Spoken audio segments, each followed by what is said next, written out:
T&D Sports, an exclusive video broadcast.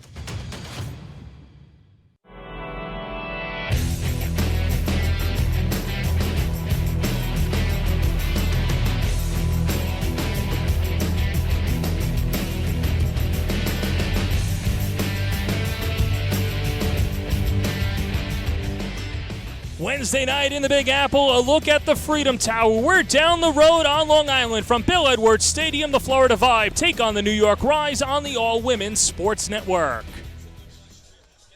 And hello, everybody, and welcome into the broadcast booth. He's Tom Verdi. I'm John Perez.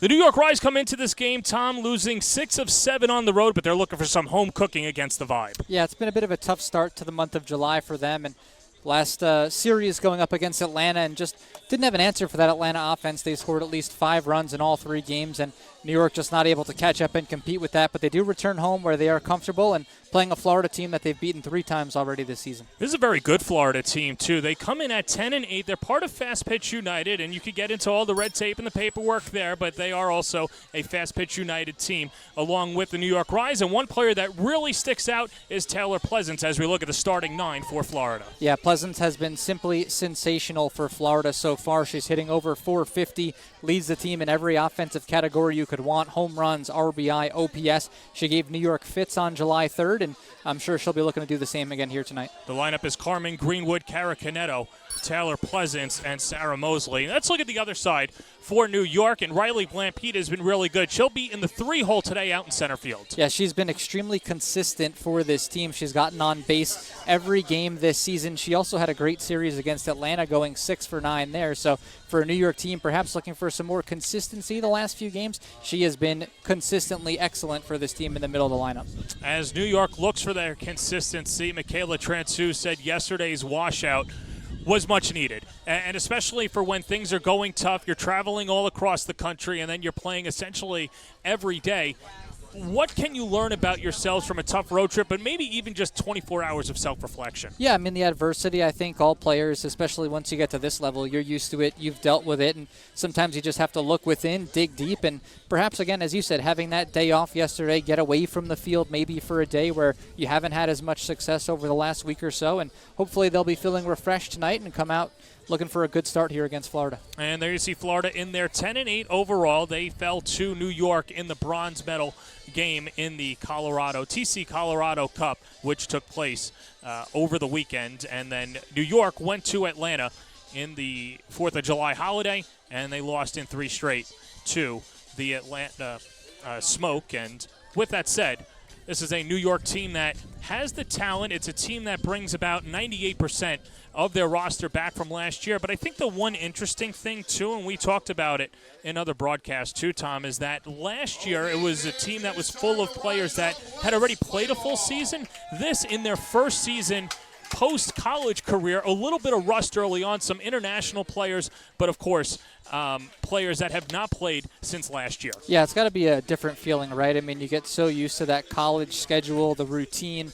Last year, players going right from a college season straight into this Rise season, and this year now it's a little bit different. A lot of these players hadn't played and trying to figure out what are their training routines, how do they stay sharp, and figuring out the best ways to contribute early on in the season. And so perhaps, again, as you said, a little bit of a tough start, and now looking to get back on track here at home. Kat Sandercock gets the start out of Florida State, the Olympian. She last pitched on June 28th, but she makes her first start today on the 28th against Atlanta. She threw 5 2/3 scoreless innings in relief, only allowed 3 hits, no walks, and 4 strikeouts. She is the complete package, and I know that the rest of the roster was buzzing when Sandercock was officially signed, and she has lived up to the billing. Yeah, I mean, you just look at some of her college accolades.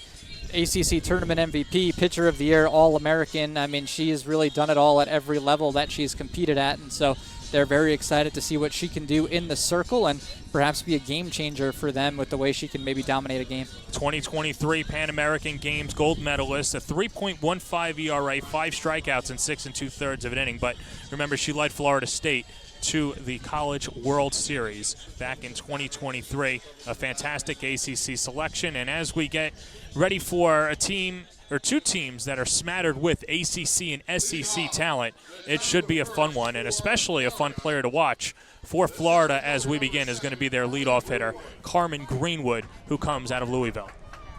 All-American there, and a dynamic leadoff player hitting almost 350. And talk about a player that can get you started. She is certainly one of those here in the left-handed batter's box. Yeah, how about this? An 826 OPS. She's reached base in 8 straight games.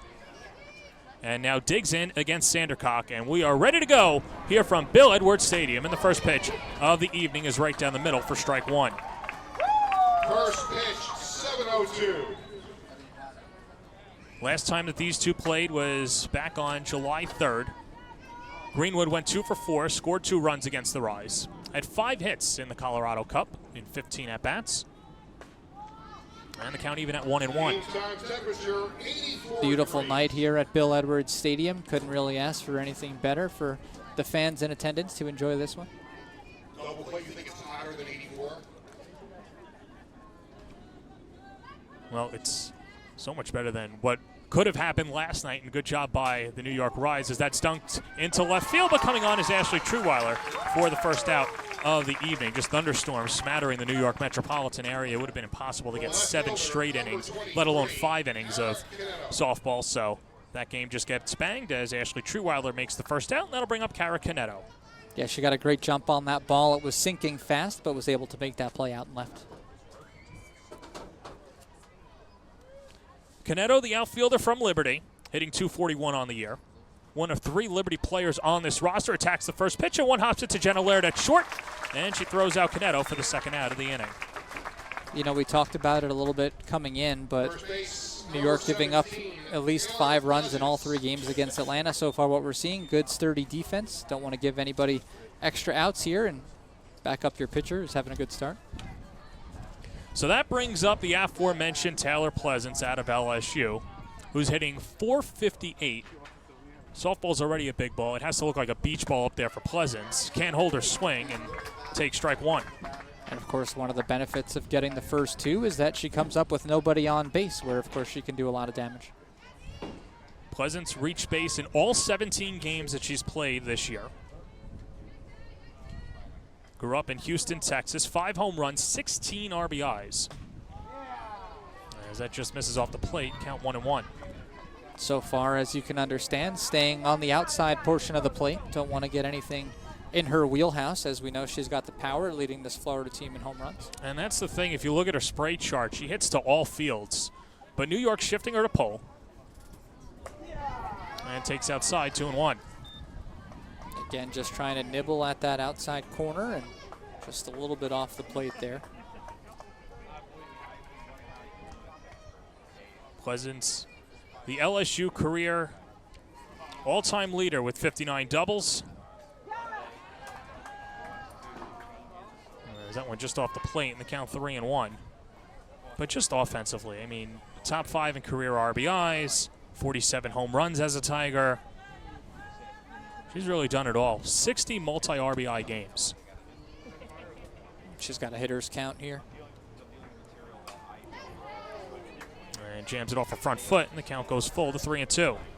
Yeah, a good pitch there for Sandercock. Got it inside enough to make sure she was in on the hands and didn't let Pleasance get that extension. New York only had to deal with 3 pitchers over the road trip. They have a full bullpen, and Kat Sandercock is back, looking to throw up a scoreless first.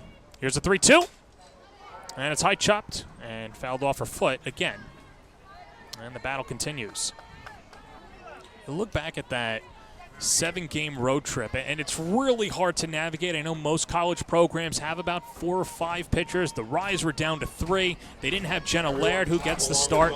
So they were really underwomaned in that road trip, and finally everybody is as close to 100% as possible. Comes a payoff pitch, and Pleasance stays alive.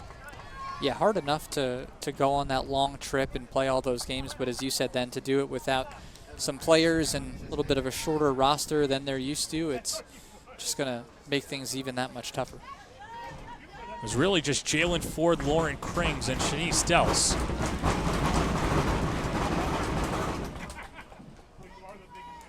No Courtney Weiss, who's back with the team as well. But it's Sandercock in the 3-2. Struck her out.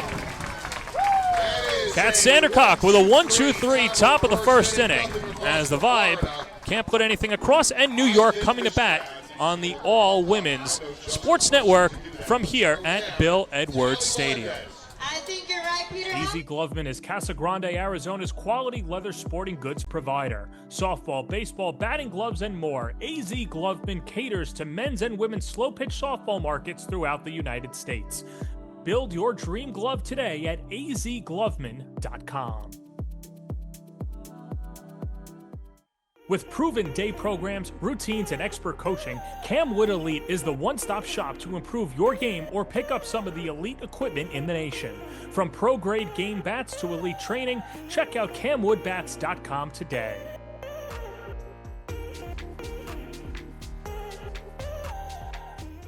Since 2009, Jen Schroe Catching has been training the game's best catchers. From Olympians to national champions, Jen Schroe Catching is the #1 training source for softball catchers worldwide. Train with the best to become the best. Book a lesson today at jenschroecatching.com.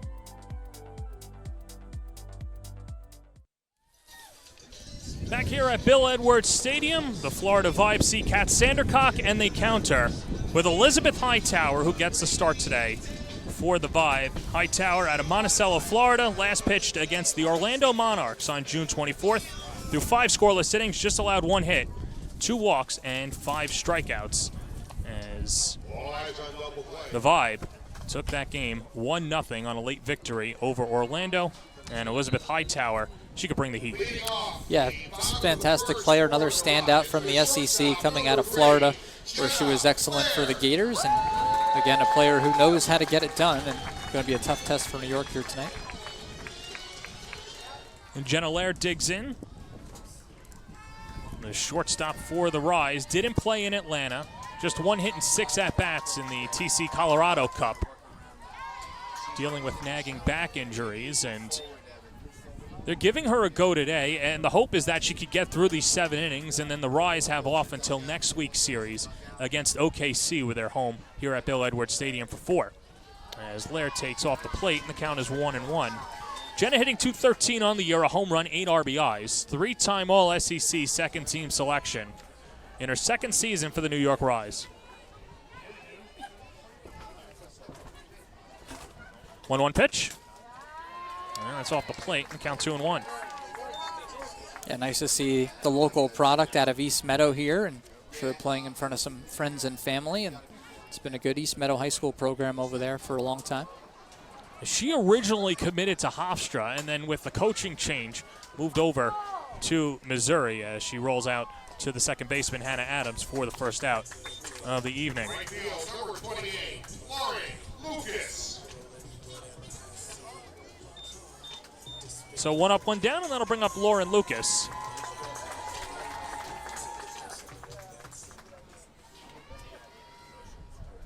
Lucas playing in her first season with the New York Rise. Tough road trip, went 1 for 10. Struck out 5 times in the 7-game stretch. Seeing her batting average dip down to 300.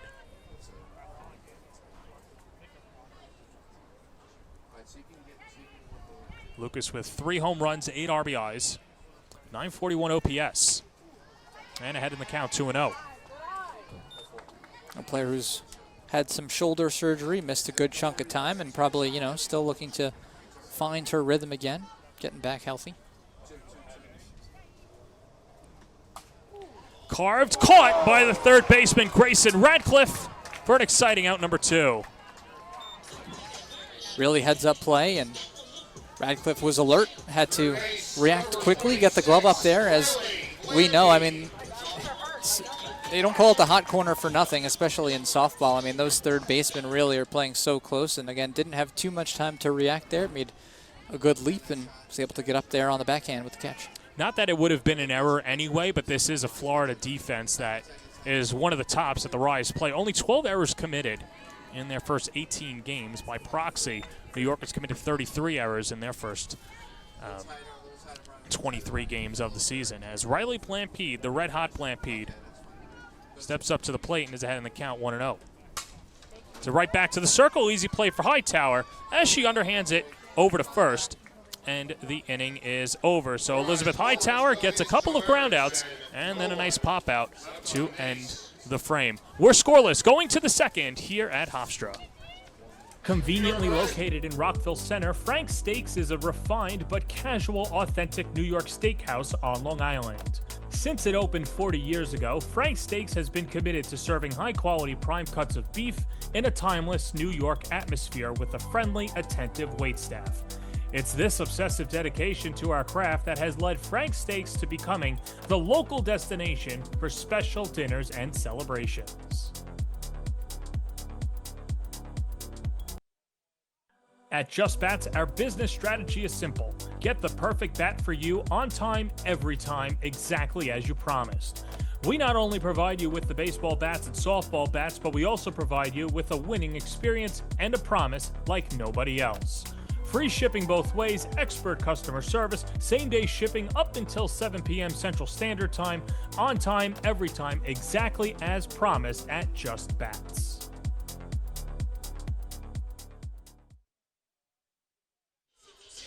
Welcome back to Bill Edwards Stadium. Scoreless, Florida and New York, the vibe and the rise. We didn't get a chance to meet the defense for New York back in the first inning. Like we mentioned, 33 errors spread across. But it's a defense that is really locked in now in the outfield left to right. Ashley Truweiler, Kayla Wadle, and Lauren Lucas. And the infield, too. There's so much that Sammy Williams can do, but she's best suited at second base, especially with Laird and Blampede manning the left side of the infield. Yeah, you want to get your best players at their natural positions, and just, I think, helps things out defensively, keeps things running smoothly. As you said, the errors maybe a few more than they'd like so far early in the season. And again, tonight they really want to stand strong behind Sandercock and get going early, put up some zeros to begin this game. Sarah Mosley, the DP, will lead it off for the Vibe. And take a fastball on the outer edge for a strike, 0-1. Sandercock, only 12 pitches needed in the first inning, 8 of them for strikes. And that's something that the Vibe and the Rise especially have missed, is just throwing strikes, pounding the zone. As that misses outside, 1-1. Yeah, you like to see pitchers who are confident in their stuff, right? They want to be aggressive, get ahead of the hitters early, don't fall behind where you get those hitters' counts and let them, sit dead red looking for a fastball, something like that. So good to see her getting out ahead early. Mosley, the former Georgia Bulldog, takes inside in the count 2-1. Sarah hitting 200 on the year, but has some pop. 4 home runs, 9 RBIs. In fact, had 2 home runs in the TC Colorado Cup. Went 4 for 16, drove in 6 runs. Something about the air in Colorado. Yeah, if you're New York, you don't want to see her getting hot at the right time coming into this series. 2-1, that's launched foul down the left field line. And the count even at 2-2. It gives you a little bit of an idea of the kind of pop that she has. Of course, it was well foul, but she gave that one a good ride out there past that left field fence, it looked like, on the outer edges of the stadium there. She's ranked 3rd best D1 softball third baseman coming into her college career and gets jammed foul off to the left side. So far, that's what we've seen from Sandercock is, trying to get some strikes outside on the outer edge, but then also the ability to come inside, get in on these batters' hands. And she's done it against both the 3 and the 4 hitters now, so she's showing the confidence to challenge some of these big bats. 2-2. She goes around, strike 3. And back-to-back strikeouts for Sandercock. The right fielder, number 15, Rachel Roop. So nice job by Kat Sandercock to retire Mosley, and that'll bring up Rachel Roop.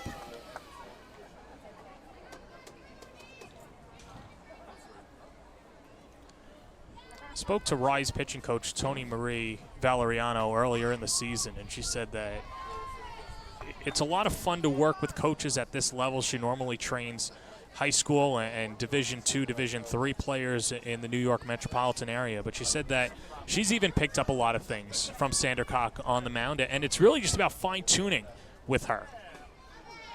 Yeah, it's got to be nice to have, again, players who come in from these prestigious college programs. They've learned from some of the best coaches around. Then they can bring some of that knowledge here to the Rise. And, again, really, you have to just be enamored with Sandercock and her resume, and now, again, trying to bring that to New York here. Behind in the count 2-0 to Roop. And she takes a strike, and the count is 2-1. Roop hitting .269 on the year, 4 home runs, 12 RBIs. The CUSA Player of the Year. and hit one of the biggest home runs in Liberty history, coming off a historic year, and fouls it right back towards us and over us into the parking lot. And the count 2-2. What can you say about Liberty this year? Set a new program record with 50 wins, won both the CUSA regular season and tournament for the second year in a row. They knocked off top-ranked Texas A&M in the regional, winning 2 of 3 against the Aggies, and they finished ranked 4th in all major polls. And down goes Roop, and Sandercock is feeling it. 3 straight strikeouts and 2 gone in the second. Yeah, it's not a good sign if you're Florida to see Sandercock feeling confident, throwing strikes, getting strikeouts, fooling batters out there, and getting the job done so far here in the top of the second. So 2 gone, and here's Hannah Adams, the infielder from Florida. And even though they're not in the same conference, there's got to be some rivalry. A Seminole against the Gator. And the Seminole misses low, and the count 1-0. Both of these players playing for Team USA. Adams was a member of the USA Softball Junior Women's National Team, led the team to a World Championship back in 2017. Hitting .319 this summer, and takes a strike in the count 1-1. Adams known for her glove, 2-time SEC All-Defensive Team selection, and also no slouch with the bat, hitting .319 coming into tonight.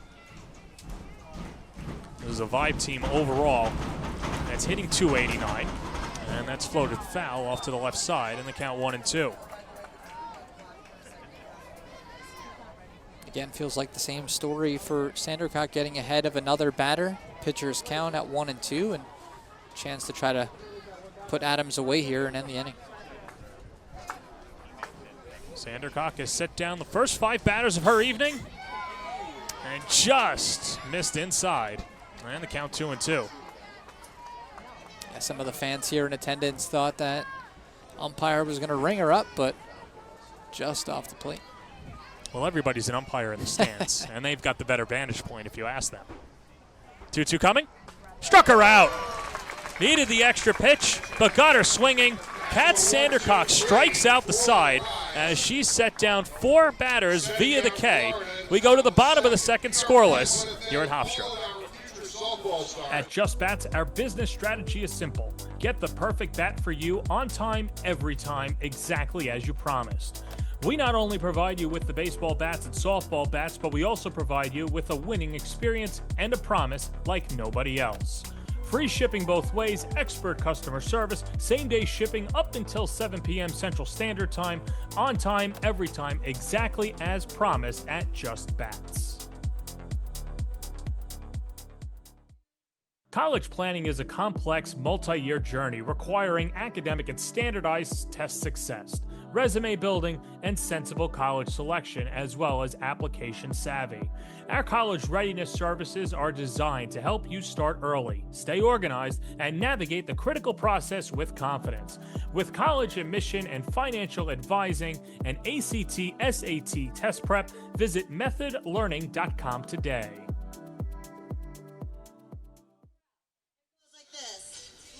Welcome back to Hofstra, a scoreless game. The Florida Vibe and the New York Rise. He's Tom Verdi. I'm John Perez. A beautiful night for softball here at Bill Edwards Stadium. And let's meet the defense for the Florida Vibe. They've only committed 12 errors this year. They've turned 8 double plays, and a big reason for that is you've got Jillian Sellis and Hannah Adams up the middle. 2 of the quickest middle infielders this side of the Mississippi.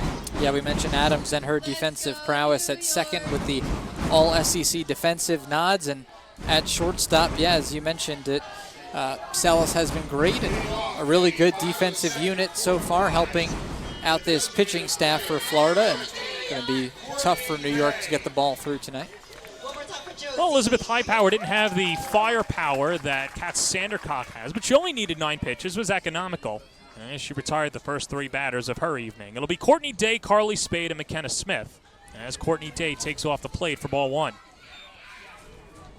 First at bat at Bill Edwards Stadium for Day, and it's been a while. These fans have been chomping at the bit to see Day, who has been crushing the ball, hitting .385, 8 home runs, 18 RBIs, and lines it to short, but Sellis picks it off for out number 1. Yeah, and you're seeing a little bit of a difference in the pitchers right now with Sandercock. She's gotten the last 4 of her outs via the strikeout, and on the flip side, all 4 of the outs gotten so far for Florida, they've been balls in play. And this one hit on the screws pretty good, but right at the shortstop, unfortunately. And so that one winds up going down as an out. Here's Carly Spade, takes strike one on the outside corner. Spade from Chicago, Illinois, went to Miami of Ohio. Second most home runs in NCAA history. And pops it foul right side. And the count 0-2. She's hitting .274 this summer, 4 home runs, 13 RBIs. Second year playing pro ball, was part of Athletes Unlimited last year.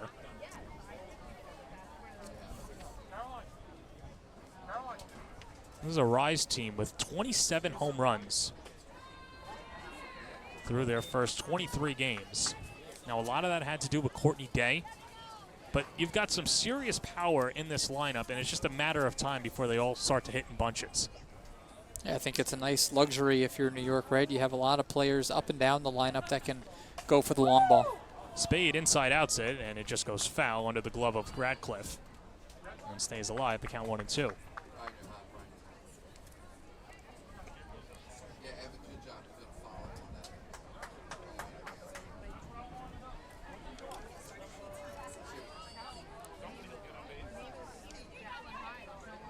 1-2 coming from Hightower in the dirt. And a good stop by Sierra Frazier, and the count 2-2. Good eye there from Spade. Want to stay in the zone. Try to take advantage here. Now work to an even count. 36 home runs in 2024. 4-time All-MAC first-team selection, and hits it on the ground to the right side. Hannah Adams skips it over to first. 5 straight retired for Elizabeth Hightower to start her Wednesday night in Union Bay. Yeah, right idea from Spade, right? That one on the outside half. You want to try to go with it, see if you can knock one into right field, but good defense, well positioned there, and leads to the 4-3 instead. So this will bring up McKenna Smith.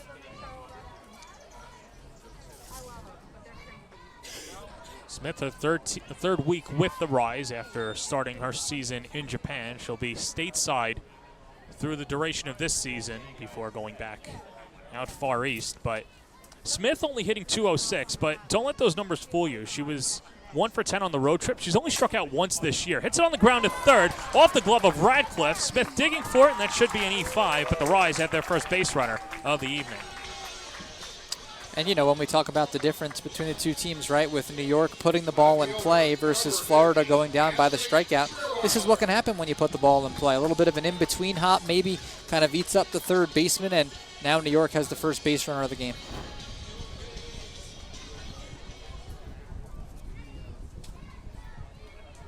So Smith on now at first. And that'll bring up Ashley Treeweiler. What a comeback it's been for Treeweiler. Tough start to the season, but had a great road trip, and in fact, since June 26th is hitting .350, raising her average up to .283. She has a home run and 9 RBIs. And OPS now hovering above 700 at .722. Smith, the delayed steal, throw from Frazier, not in time. McKenna Smith, not necessarily the burner, but the catcher swipes the bag, and the Rise have a runner in scoring position. Yeah, you might not expect the catcher to be the player to get down there to second, but one thing you'll have to say about the catchers is that they know how to read the game, and she read this one perfectly and was able to get herself into scoring position with the steal. Great chance for Treeweiler to knock her in now. 2-0. And that's taken for a strike, and the count 2-1. Treeweiler, another player like Smith, who doesn't go down easy. Third highest contact percentage on the team, so she's usually in there taking cuts. Here's a 2-1 pitch. Hit on the ground to second, off the glove of the diving Adams into the center field, a base hit. Smith rounds third, she will score.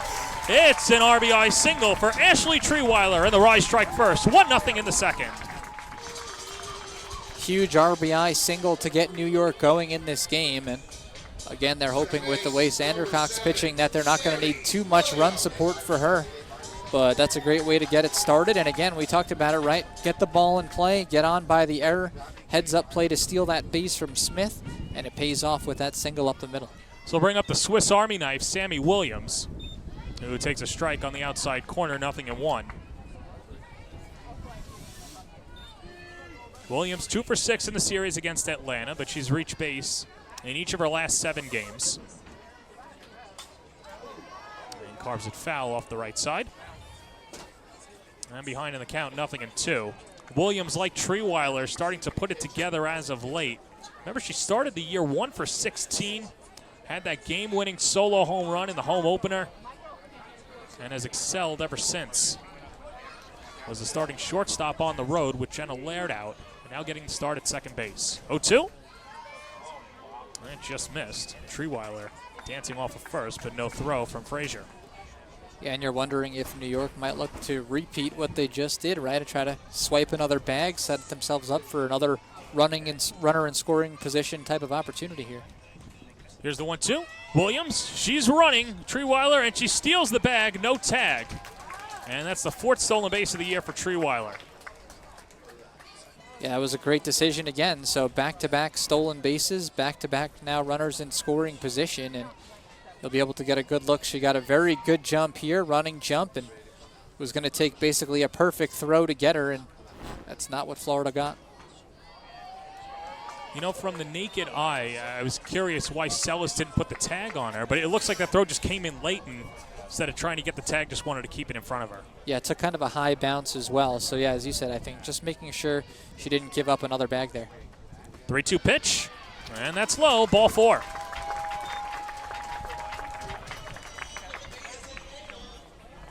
So good at bat by Williams to draw the walk, and that'll bring up Kayla Wadle.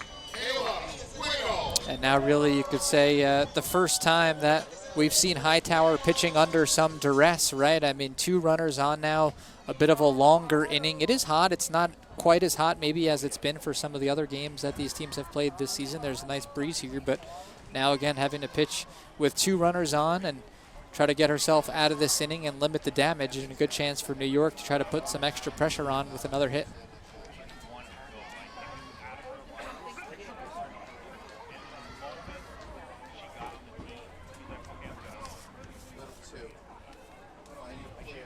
Wadle so far hitting .333 in the month of July. And takes up and in. And the count 1-0. And it really was just a slow start offensively for the Rise. 7-16 so far this year as a team. They're hitting .289. Wadle 1 for 5 against Atlanta in the 3 games and takes down and in ahead in the count 2-0. Yeah, New York's done a good job. Haven't really, again, chased out of the strike zone too much today. Able to get themselves in some even or hitters counts, and a good chance here with the 2-0. 2-0.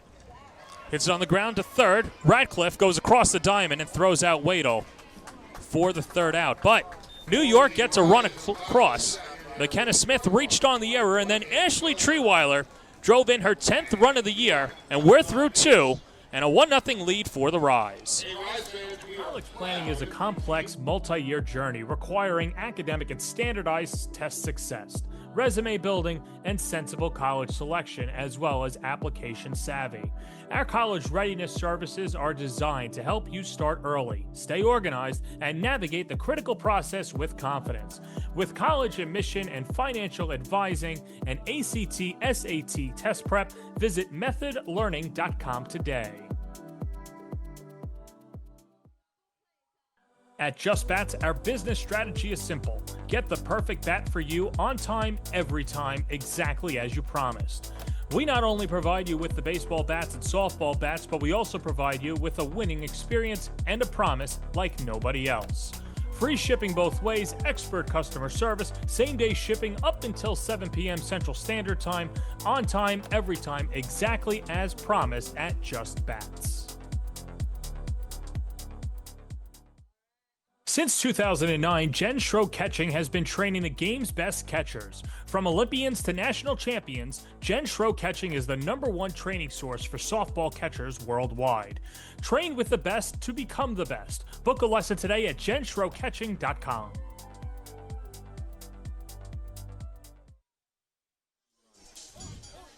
Top of the 3rd inning, a 1-0 lead for the New York Rise against the Florida Vibe. It was originally supposed to be a mini 2-game set. Of course, the Rise and Vibe have gotten a chance to know each other a few times this year, with the Rise taking 3 of 5 from Florida. They've traveled across the U.S. together. They started the year in Kansas City, was last together in Fort Collins in Colorado, and now meeting here at Bill Edwards Stadium with a stop in Bradenton as well. And the first pitch from Kat Sandercock to Grayson Radcliffe is inside for ball 1. 4 straight strikeouts for Sandercock, so she has been excellent getting in that rhythm for New York.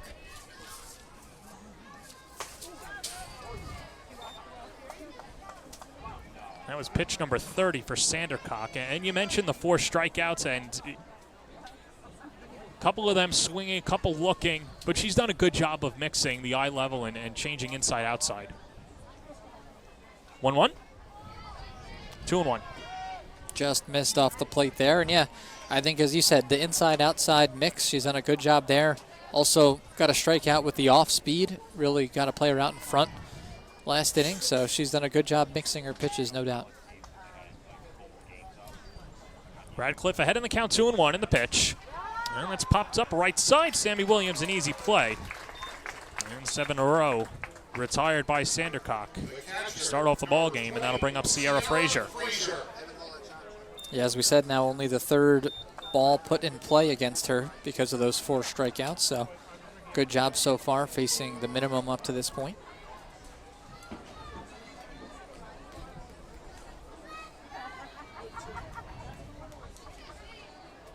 Gets ready to deal to Sierra Frazier, who loops it foul, and the count 0-1. Frazier from UAB hitting .458 on the year, a home run, 7 RBIs. Went 1 for 2 back on July 3rd against the Rise. 5 hits, including a double and an RBI in the TC Colorado Cup. 0-1. And it's car foul again. And you can see Sandercock continuing to come inside on the Vibe batters. Yeah, it's kind of interesting, too. I wondered if it was going to be a steady diet of outside stuff. Frazier only 1 hit to right field so far this season, but instead it's the opposite, challenging her inside on the hands.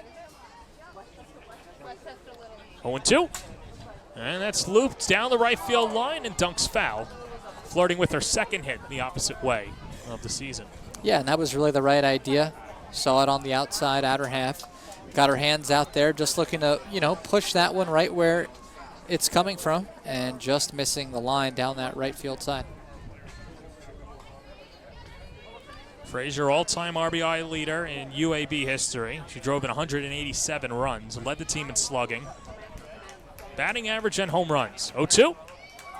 Good setup pitch. Misses outside, 1-2. Yeah, it's always fascinating, right, to think about some of these players having to adjust from being, perhaps their school's all-time leader in some of these categories, and then finding themselves now as the 8-hitter on a pro team and trying to figure out a way to get it done closer to the bottom of the lineup. 1-2 upstairs. On the count, 2-2. And that's always the interesting thing, right, is at the professional level, everybody was the best on their team. Exactly. Until today. And that pond just continues to get bigger and bigger.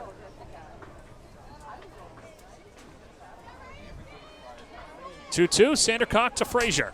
And that's lifted in the air deep left field. Treeweiler going back at the wall, gets turned around, jumps, it's gone. Sierra Frazier turns on a high riser and dunks her 2nd home run of the year over the left field wall. And the Vibe tie it up at 1. Yeah, it looked like perhaps an off-speed pitch that just hung up there, and make no mistake, Frazier saw it all the way and sent that mistake over the left field wall. So it had been a pretty perfect start for Sandercock and the Rise, but Frazier now able to even things up with 1 swing.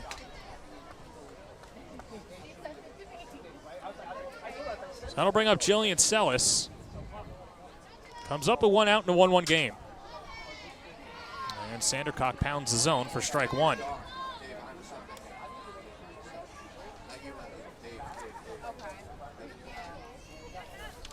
Well, a good start for Sandercock, but Frazier finally able to break through for the Vibe. Now the count 1-1. The 20th home run of the year for the Vibe as a whole. Jillian Sellis with 2 home runs under her belt. Sellis hitting .283 on the year from San Diego State and Washington. Floats it foul, and Sandercock ahead 1-2.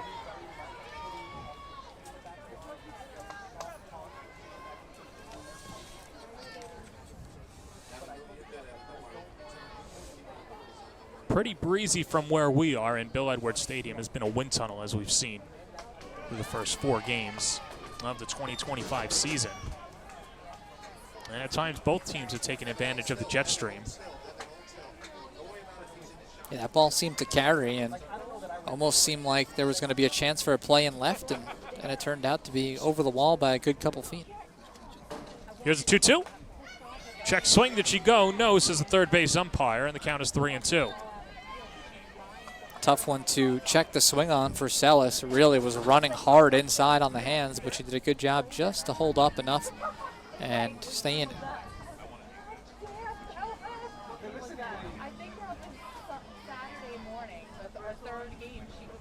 Payoff pitch to Sellis. Little jam shot, rolled to short. Laird charges, fires to first, and throws out Sellis for the second out of the third. And that's more of what we've seen really so far from Sandercock, that ability to get that ball running in on the hands, induce some strikeouts or perhaps some soft contact, which is what we saw there. And it winds up leading to the easy 6-3 put out for Laird.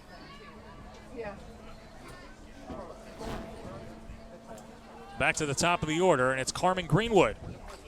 0 for 1 and fouls it off the glove of Smith for strike 1.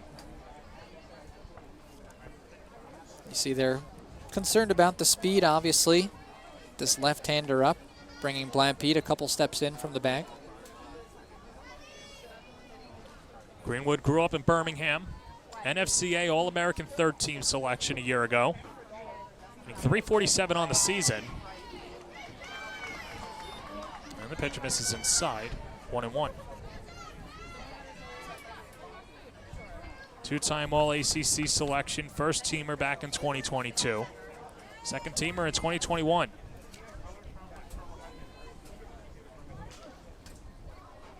And the 1-1. Outside, 2-1.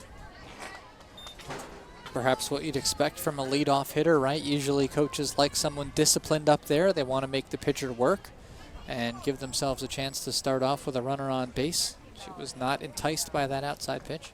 Came into tonight with an 8-game on-base streak. And ahead of the count 3-1. Yeah, just again refusing to chase that one again. 2 of those running hard inside, and didn't feel the need to go around on that one, so she's put herself in the driver's seat here.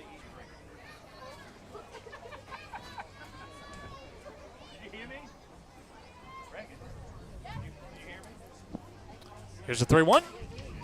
Hit up the middle and into center field, a base hit, and that on-base streak extends to 9. A 2-out single to center will bring up Cara Canedo. It's just what we said, right? Working the count, getting herself in the driver's seat to see a good pitch. And obviously Sandercock wanting to go inside the strike zone, that one catching a little bit too much of the plate. And she does a good job driving that one back up the middle, just out of the reach of Laird there.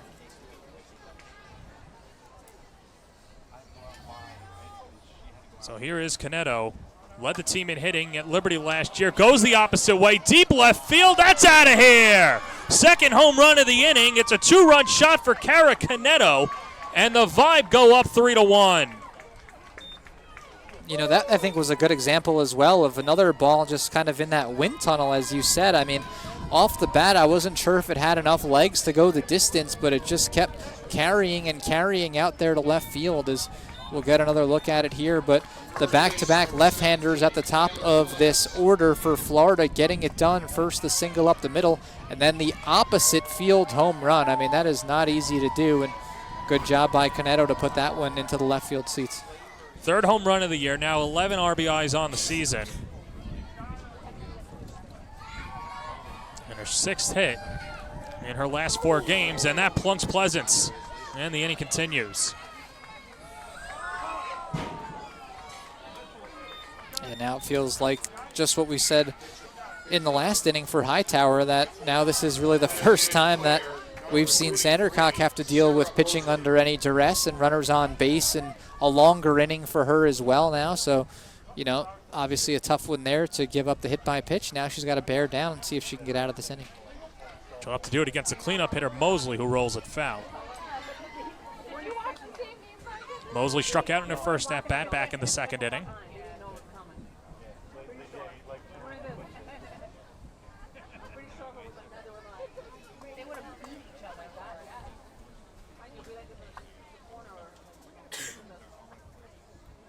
Sierra Frazier, Cara Canetto each going deep against Kat Sandercock. And the count now 0-2.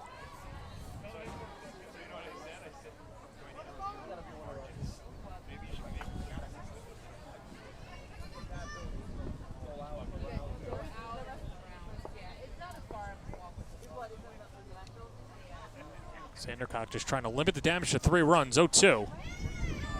And that's on the inside corner, strike 3 called. And the inning is over. But it started with a solo home run by Sierra Frazier. She went deep into the night in left field. Carmen Greenwood reached, and then Cara Canetto went the opposite way.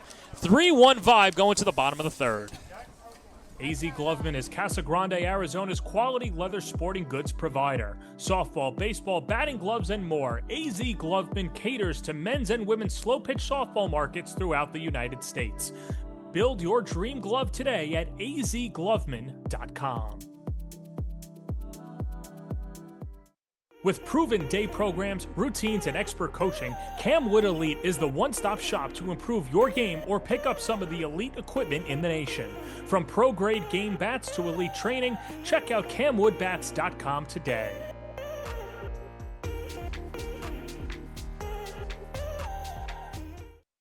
Conveniently located in Rockville Center, Frank's Steaks is a refined but casual, authentic New York steakhouse on Long Island. Since it opened 40 years ago, Frank's Steaks has been committed to serving high-quality prime cuts of beef in a timeless New York atmosphere with a friendly, attentive waitstaff. It's this obsessive dedication to our craft that has led Frank's Steaks to becoming the local destination for special dinners and celebrations. Since 2009, Jen Schroe Catching has been training the game's best catchers. From Olympians to national champions, Jen Schroe Catching is the #1 training source for softball catchers worldwide.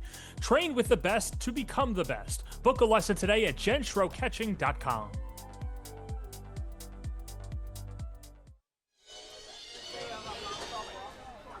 Back here at Hofstra, a 3-1 lead for the Vibe as Elizabeth Hightower now pitching with the lead for the first time tonight, and she'll deal to the top of the order as the Rise get ready to face Hightower second time through the order. Jenna Laird grounded out to the second baseman in her first at-bat and watches high for ball 1. A much different second inning for Hightower than the first. Got through the first in just 9 pitches and then 23 pitches to get through the second. So Laird, little dribbler, and Adams uses the glove to get Laird for the first out. Good glove work by Adams to retire the speedy Laird. yeah, really nice play there. And again, you got a left-handed leadoff hitter with some good speed and not a lot of time to make that play. So Adams did the smart thing here. Didn't waste any time on the transfer. Just flipped that one from the glove right to the first baseman to get the out. It brings up Lauren Lucas, who popped out to the third baseman, her first at-bat. I think pop-out was generous. It was a line drive that Grayson Radcliffe picked out of the air in foul territory.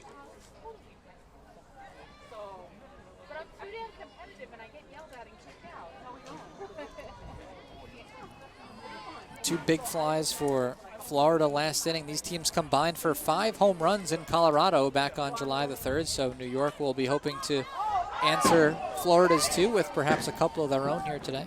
It's not just Colorado as well. First series here at Bill Edwards Stadium, 16 combined home runs between the Atlanta Smoke and the Rise. Lauren Lucas had a home run in that stretch as well. But now just 1 for her last 11. Came into the day hitting 300 on the nose, 3 home runs, 8 RBIs.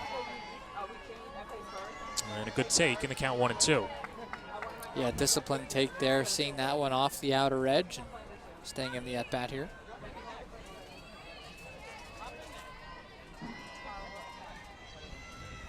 Here's the 1-2. And a good take again in the count 2-2. Yeah, same situation there. Just Hightower looking to get her to chase a little bit off the plate. Good discipline from Lucas.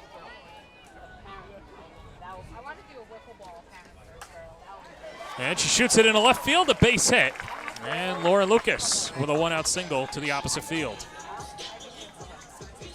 That's kind of how the last inning got started, right? It wasn't anything major, just getting some batters on base and kind of extend the inning. Couple of hits, couple of stolen bases, and manufacturing some runs. That one, a nice poke through that hole on the left side. See if they can get it started. Who else would you rather have up with a runner on base right now than Blampede? For the Rise, nobody. She goes the opposite way, deep down the right field line, and Roop makes the catch. Rachel Roop robbing Riley Blampede of an extra base hit for an exciting out number 2. Yeah, that one was driven well. Pitch on the outer half. Blampede gives it a good ride out to right field, and you can see Roop got a great jump on it. There was no hesitation whatsoever, chasing that one down about as far as you can go inside this ballpark towards the foul pole. 2 outstanding plays by 2 corners. One by the third baseman, now the right fielder, Roop. As Courtney Day ahead in the count, 1-0. He popped out to the shortstop, Sellis, last inning. 0 for 1 on the day. Gets a piece of it and slashes it foul, 1-1. And as you said earlier, another player with long ball power, 8 home runs on the year for Day, 10 extra base hits, so a player who can certainly do some damage with one swing. Awaits the 1-1. 2-1. I'd be surprised if Lucas was overly aggressive here. You don't want to get yourself thrown out. Of course, a runner on base right now for your cleanup hitter. 2-1 coming. That's upstairs in the count, 3-1. Yeah, sorry, go ahead. No, I was going to say, when you dive into the numbers, Courtney Day, what makes her so good is she leads the team in quality at-bats, and that's usually at-bats that extend beyond 3-ball counts, and we have another one here. 3-1 downstairs, ball 4. So the inning continues. 2-on for Carly Spade. Yeah, I was going to say, if you're Hightower, even in a 3-1 count, that's not the kind of player you want to groove a get-me-over strike against, and she can put one into the seats and hurt you. So I think good decision. Give her the free base basically at first, and take your chances now with the next batter. Well, Spade not someone that you want to groove to either, at least with the resume that she had in college. 103 career home runs, and she serves it to deep right field, a no-doubter. Carly Spade gives the Rise the lead on her 5th home run of the year. 4-3 New York. Yeah, I can't say it any better than that. An absolute no-doubter. And immediately giving New York the lead back in this game. And we talked about the power between these two teams. 5 home runs the last time they met. Now that's the 3rd homer already in this game, and what a time to get it. 3-run shot. And you see this one sail past those trees out there in right field, just showing the power there of Spade.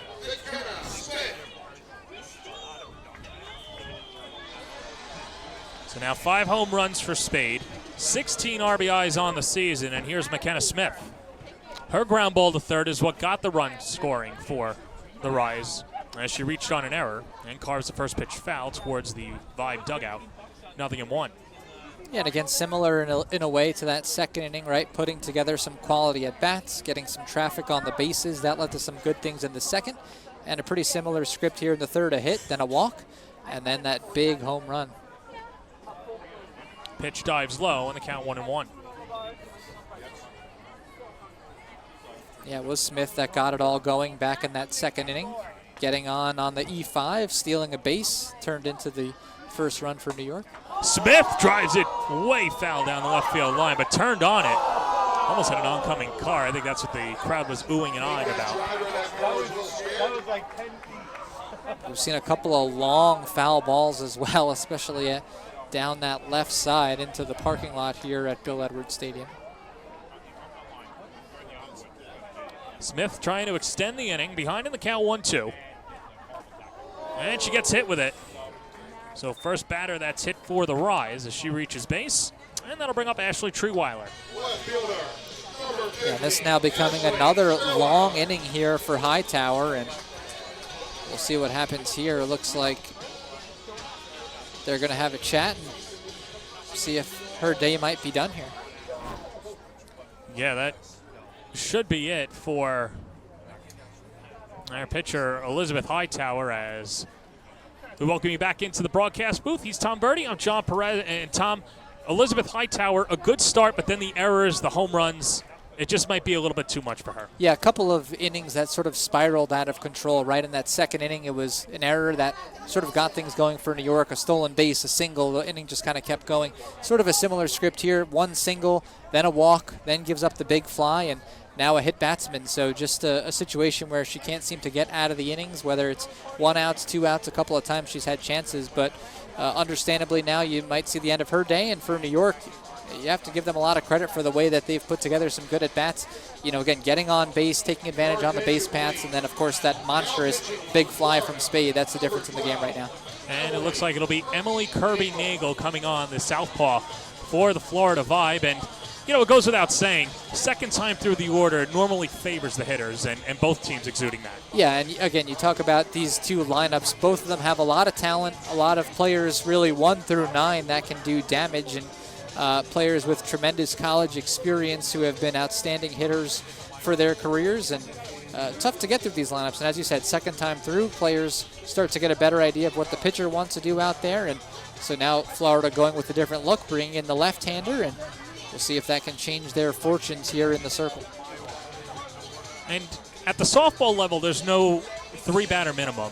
And at least for Nagel, her assignment is to get the lefty Treeweiler out and then start the next inning clean. And Treeweiler much better against righties than lefties, although the sample size is different there. But that has to be what Mike Scott is thinking right here, to get the lefty in, to get Treeweiler out, and bring your guns back up in the top of the fourth. Yeah, Treeweiler had that RBI single back in the second. But, yeah, this is a tough matchup, lefty on lefty, and we'll see how that's going to play out here. She'll want to stay disciplined, of course, as New York has. They've done a good job of it today, not chasing too much outside the zone and working some long counts so far. We'll see if that continues against the new pitcher.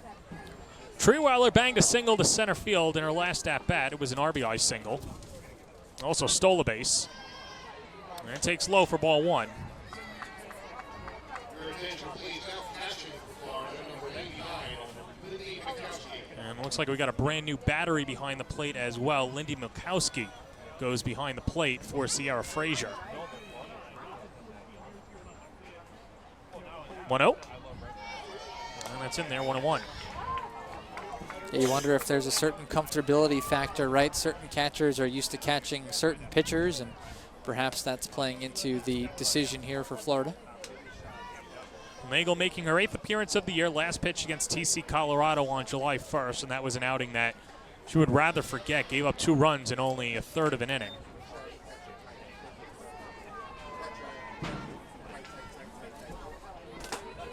There's Milkowski behind the plate. And you're right, sometimes you just wonder with Milkowski behind the dish if there is that comfortability, and you could always re-enter as well in softball, so it's not as if Frazier's day is completely done. Treeweiler pops it up, shallow center. Hannah Adams makes the catch, and the inning is over.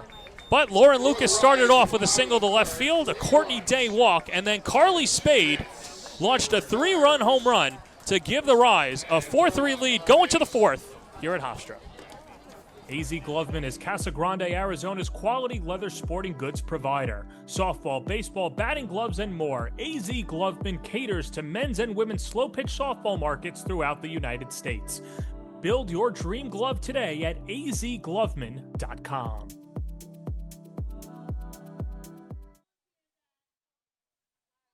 With proven day programs, routines, and expert coaching, Cam Wood Elite is the one-stop shop to improve your game or pick up some of the elite equipment in the nation. From pro-grade game bats to elite training, check out camwoodbats.com today.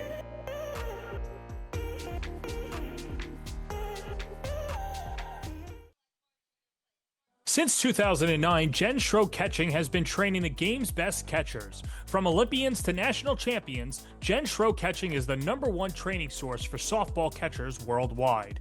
Train with the best to become the best. Book a lesson today at jenschroecatching.com. Welcome you back to Bill Edwards Stadium, and we welcome you into the press box. And the man that got all of this started here, not just at Hofstra, but on the All Women Sports Network. We're joined by New York Rise owner Jeff On. And Jeff, bombs away last inning. I mean, that's got to be exciting to watch. I'm excited. Carly Spade, second all-time in home runs for Division I. Going oppo, she has tremendous power the other way, and we needed it. We needed a 3-run bomb right there. We're down. Now we got the lead, so I'm excited about that. Tell us a little bit about how you met Carly, how you got her involved. Carly, yeah, she was with AU last year. So she gave me a call. She didn't get drafted, and she gave me a call, and I was like, we're kind of full, but she's so versatile, and she's Carly Spade. I took the call, and I said, Carly, I'm only talking to you because you're Carly Spade, but we'll find a spot for you. And she's been so great at first base. She just filled that spot perfectly. Now, we'll talk about the players in a second, but just the atmosphere that you're trying to grow here at Bill Edwards Stadium. We got an almost sellout capacity here. Tons of teams in attendance as well. Tell us about just what this means to the community as the Vibe get ready against Kat Sandercock, and that pitch goes foul. I mean, bringing in people like Kat Sandercock, I mean, that's a real treat for me as a softball fan, and I wanted to bring that to people in New York, especially in Long Island. And people don't generally come here for softball generally, right? So, I mean, seeing a sellout crowd, or near sellout crowd here has been amazing. I think it's all about the energy. I know this is not something that people are used to in New York, but we're just trying to get this to become a little bit more mainstream. Give people an option to watch softball at a very high level here in New York. Rachel Root bangs one to left field. Yep.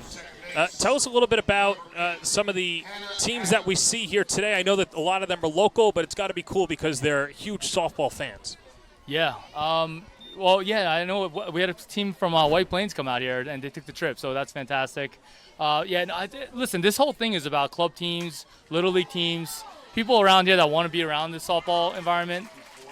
This is what this is. It's really for them at the end of the day. We don't get by without those fans. Yeah, it feels like we've seen a real explosion in terms of women's sports over the last few years. I mean, is that something that you see as just a huge growth potential for this league? I hope so. I mean, I'm a big WNBA fan as well, and I'm seeing what's going on there with Caitlin Clark. I do think this sport needs stars like that. I do think there are stars like that. We just have to bring them to light, and I think this sport can also take off. And you see it at the collegiate level. It's super popular at that level. Tons of views. There's no reason why the same players from college can't do this at the pro level. And you're starting to see some of it. It's outstanding. Grayson Ratcliffe pokes one into right field for a base hit, and the hits keep coming for Florida. Now with runners on first and third and one out. And that should bring up Lindy Milkowski. As McKenna Smith will go out there to chat with Kat Sandercock. And, we're talking about just the growth of women's sports, and I think it's really interesting, at least for the three of us. We're around the same age. It's night and day from what it was 20 years ago. Yeah, it was. It is. I agree. And I'm just curious, you have a daughter. There are many fathers out there that do get involved in their daughter's sports. Can you talk about that relationship and just trying to see, at least at home, what that's done for her spirits, and I guess for fathers that have daughters out there that are looking to grow their own sports fandom? I mean, for me, sports has always been so big in my life, and there's no reason why that can't be huge on my daughter's life as well. I think it rounds people, right? You can grow from winning and losing in sports. You can grow from the highs and the lows. If you could do good in school and bad in school, but you have sports. It's something else to kind of hedge your life around, and I feel like there's so many valuable lessons you can learn. But I just think sports in general is just so positive. It's positive for people of all ages, not just women or girls, also boys as well. I mean, it's just a really good outlet for people. Yeah, I mean, it feels like for so long, right, maybe on the girl side, they didn't have a player on the pro side to look up to, right? Maybe 100%. They were seeing... I mean, listen, that's why I'm doing this. Yeah. I think people need to see women at this level beyond college and say, hey, there's no reason why I can't do this. I can continue to play at a very high level. And look up to, have role models. You don't have to be the skinny person on a magazine. You could actually be, awesome because you're hitting balls 300 feet and you're just whatever size. That's kind of what I want to do. I want to create a positive image for people of all sizes as well. Delayed steal, and Rachel Rube's going to come in, and good throw from Smith, but good speed. First and third situation there, huh? Yeah. Yeah, something that the teams, I'm sure, work on, right? You want to try to come and get that ball maybe in front of the bag so you can get that one home quicker, but to throw a little bit high, and maybe that just took a little bit, that extra half second longer to get it back to home, and by that time the runner sliding in safely. Yeah, really well executed at third. There's Lindy Milkowski coming in. I'll tell you this, we play the Vibe a lot because there's not that many options of different professional teams, and it feels like every game we play against the Vibe is a close one. And it's always exciting against them. They always bring it as well. There's the 0-2 count to Milkowski, and she floats it foul down the right field line. Well, that's the one thing that I wanted to bring up to you is that last year there were 4 teams in this league. Now you add a couple of new opponents, whether it's the Atlanta Smoke, you're getting the Orlando Monarchs that are coming in the last homestand. But the Vibe seems to be like, this kind of seems like a family affair because of the amount of times that you guys play. But what does it say about you and the relationship that you have with the Vibe and both of your initiatives to just grow these two fan bases and markets? Ryan Moore is the owner of the Vibe. He is he also runs the Florida Gulf Coast League and these collegiate leagues, and he's trying to unite youth, collegiate, as well as pro. Ooh, that was a close one there. But he's really got his mindset in the right way. I think he's just trying to find outlets and try to grow this game in whatever way he can. We talk all the time. We text all the time, late all hours of the night, figuring out what's the best way to bring this game out, in New York, in Florida, wherever it makes sense to bring, some of this talent. But yeah, no, we love working together and trying to grow this. 2 gone for Jillian Sellis. So one way that you can grow it is that there is a clinic tomorrow. That's right. At T2. Tell the fans a little bit about that. So it's not just about playing games. I also think a lot of this has to do with connecting with the community. And so and there's a ton of softball talents. You just look around here. There's clubs here, Little League teams.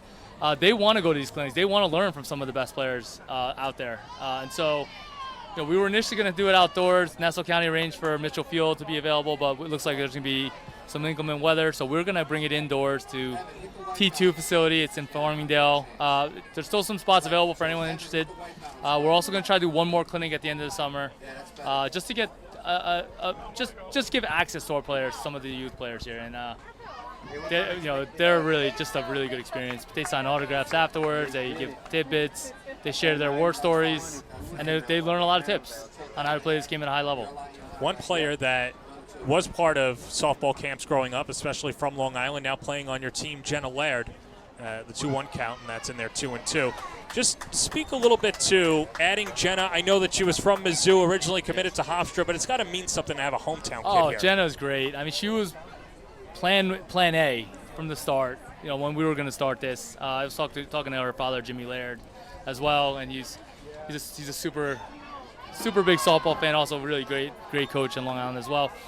But yeah, we're having somebody like Jenna shows that people from New York can get out and actually play at a very high level. Whether it be she went to an SEC school, but it's I think she's a role model for a lot of people, and it's really good to see her back on the field because she was battling some back issues, and so having her at shortstop is just tremendous for this team.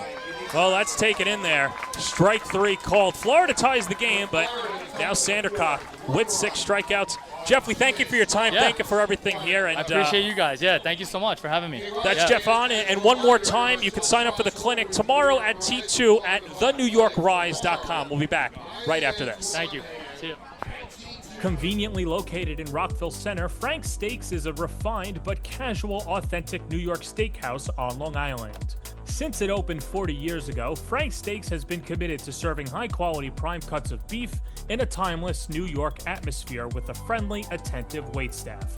It's this obsessive dedication to our craft that has led Frank's Steaks to becoming the local destination for special dinners and celebrations. With proven day programs, routines, and expert coaching, Camwood Elite is the one-stop shop to improve your game or pick up some of the elite equipment in the nation. From pro-grade game bats to elite training, check out CamwoodBats.com today.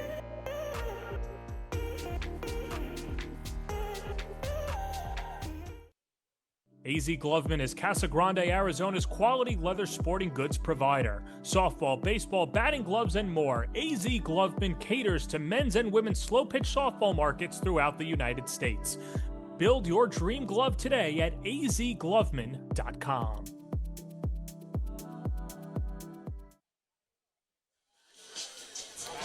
Emily Kirby-Nagel was able to get Ashley Treeweiler to pop out to end the jam, to give Florida a chance. They've tied the game up at 4, and now it'll be 8-9-1 due up against the Southpaw.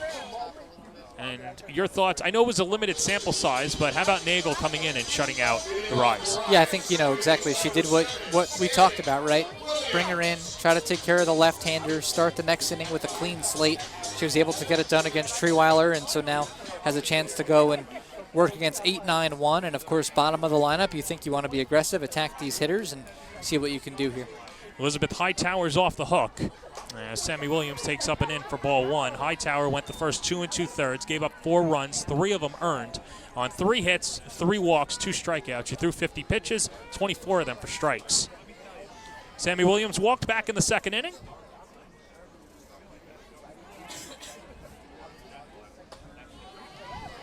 And that pitch just misses, 2-0. And again, kind of the opposite of what we were just saying, right? Where you want to try and go out, attack these hitters, and New York's done a good job. They haven't really chased too much off the plate today. It's helped them extend some innings and get some rallies going. You want to go out and attack these hitters if you can. Williams shoots it into right field, and on the run is Roop to pick it out of the air for out number 1. A much easier play for Roop than the last time that she had a ball hit to her. Yeah, I was just thinking that. I mean, the last time she had to react and go back so quickly to the wall to make that great catch against Blampede. This time, instead, having to come in. And you have to give her credit, too, right? She got a great jump on it. No chance that ball was going to drop in front of her because of how quickly she reacted and able to make the catch running in. It's Kayla Wadle takes a first pitch strike, 0-1. Steady diet so far from Kirby-Nagel, attacking the outside part of the plate. That's how she started the last couple of hitters here.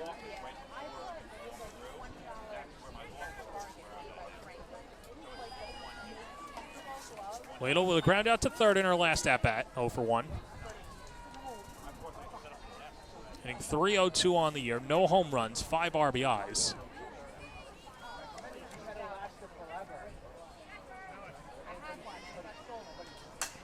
And the 1-1 popped foul down the right field line. The count 1-2. Yeah, and that 9 spot can be such an important asset, right? You almost have that double leadoff position when you have a number 9 hitter who, like Wadle, can get on base and be effective in that 9 spot and start teeing it up for the top of that order. So they want to see her continue to do what she's doing, coming in hitting .302. 1-2 on the way.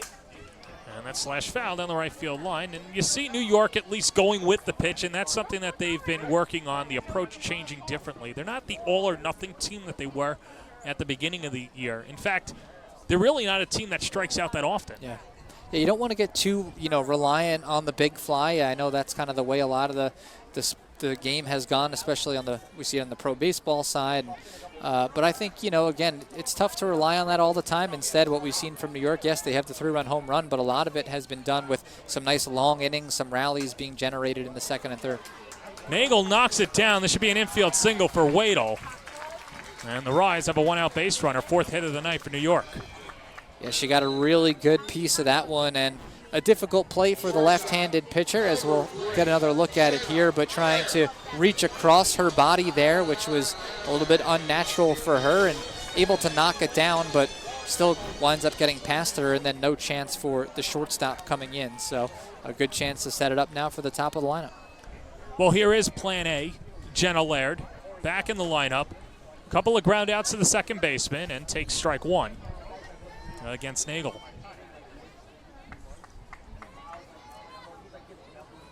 Laird, her second year with the New York Rise. First year not playing college ball or any softball throughout the spring months, but still involved in the game. Runner goes, that's tapped on the ground to short. Nice pick by Sellis, goes to second for 1, and Adams holds on. Couldn't double up the speedy Laird, also the assistant coach out of Delphi in Garden City. So Laird's aboard. There's 2 down, and that'll bring up Lauren Lucas. And it was a good job. Still had to get rid of that ball quickly, as you said, because the runner was already going. So didn't have a lot of time. Had to make the smooth flip to second, and by that point, no chance to get the speedy Laird at first. So here's Lucas, a single and a pop out in 2 ABs.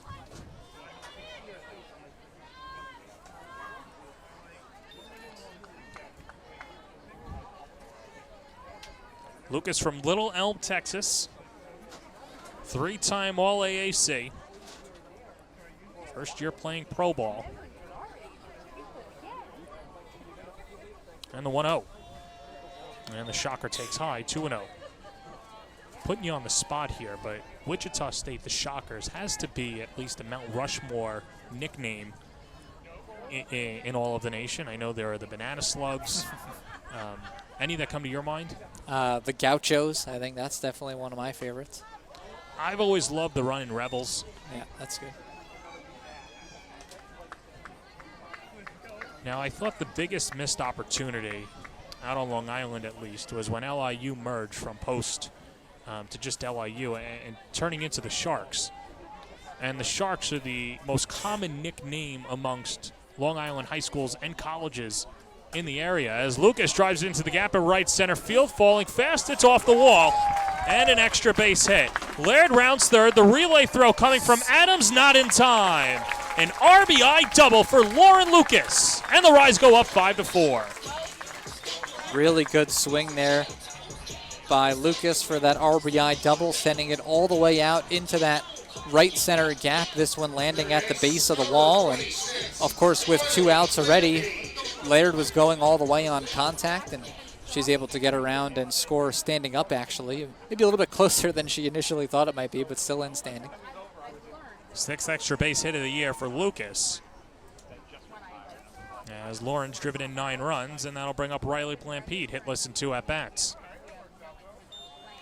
And takes down and in for ball 1. Gave it a ride to the corner out in right field, but Rachel Roop was able to track it down.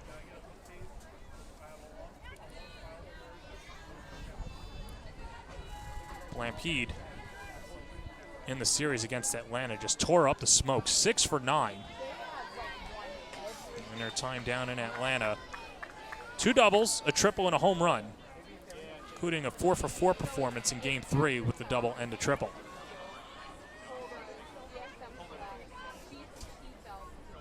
One coming. And a good pitch by Nagel in the count 1-2. And again, her on-base streak on the line, of course. 0 for 2 up to this point, and has reached safely in every game she's played so far this season. Including a 4-game hitting streak, but you're right, 23 games she's been on base. It's a roller back to the circle, and Nagel uses the glove to get Blampede, and the side is retired. But an RBI double by Lauren Lucas, and New York goes in front 5-4. AZ Gloveman is Casa Grande, Arizona's quality leather sporting goods provider. Softball, baseball, batting gloves, and more. AZ Gloveman caters to men's and women's slow-pitch softball markets throughout the United States. Build your dream glove today at azgloveman.com. College planning is a complex, multi-year journey requiring academic and standardized test success, resume building, and sensible college selection, as well as application savvy. Our college readiness services are designed to help you start early, stay organized, and navigate the critical process with confidence. With college admission and financial advising and ACT, SAT test prep, visit methodlearning.com today. At Just Bats, our business strategy is simple. Get the perfect bat for you on time, every time, exactly as you promised. We not only provide you with the baseball bats and softball bats, but we also provide you with a winning experience and a promise like nobody else. Free shipping both ways, expert customer service, same-day shipping up until 7 p.m. Central Standard Time, on time, every time, exactly as promised at Just Bats. Since 2009, Jen Schroe Catching has been training the game's best catchers. From Olympians to national champions, Jen Schroe Catching is the #1 training source for softball catchers worldwide. Train with the best to become the best. Book a lesson today at jenschroecatching.com.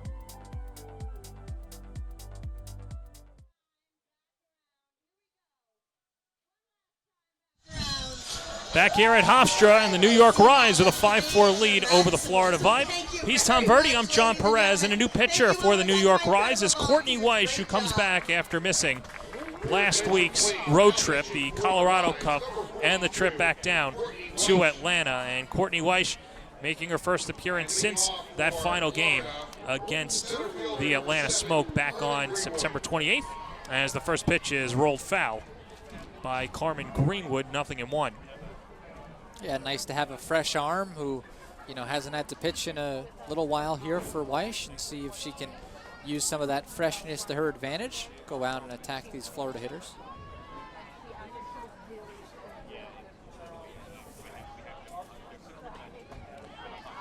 The 0-1 stays high to Carmen Greenwood, who's 1 for 2 in 2 ABs against Kat Sandercock.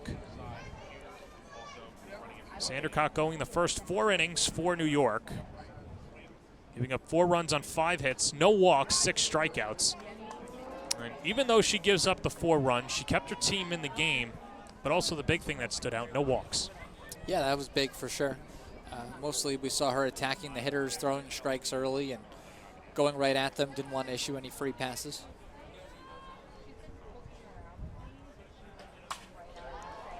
Hit in the air out to left field. Trewiler angling over, makes the catch for the first out of the 5th. You always just feel like that first one is important for the new pitcher coming in, right? You want to get started off on the right foot, find your bearings in the game coming in for the first time. And again, not an easy task against this top of the lineup here for Florida, so a good start to get the first out. Here's Cara Canedo. 2-run home run in her last at-bat, 1 for 2.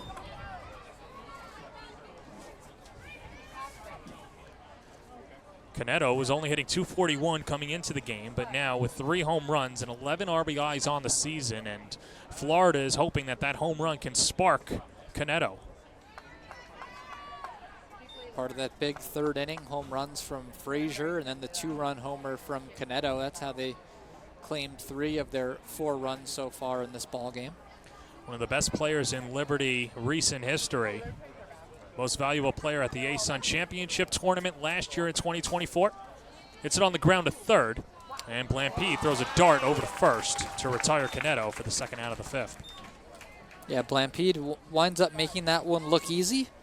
Took a tough hop there, was able to gather it, and smooth, quick throw over to 1st. We know she's got a good arm there over at 3rd, and able to get the runner. And now again, I know it's Pleasant, certainly the tough hitter, but you're happy to see her, if you're New York, come up with nobody on base. Yeah, Pleasant's a strikeout and was hit by a pitch by Sandercock in 2 plate appearances.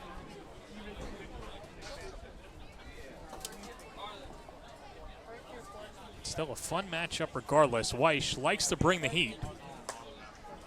And the rise stays high in the count 2-0. We touched on Pleasant at the top of the broadcast, but just tremendous, leading this team in pretty much every offensive category, and had a monster 3-for-4 outing against them last time they faced each other on July the 3rd.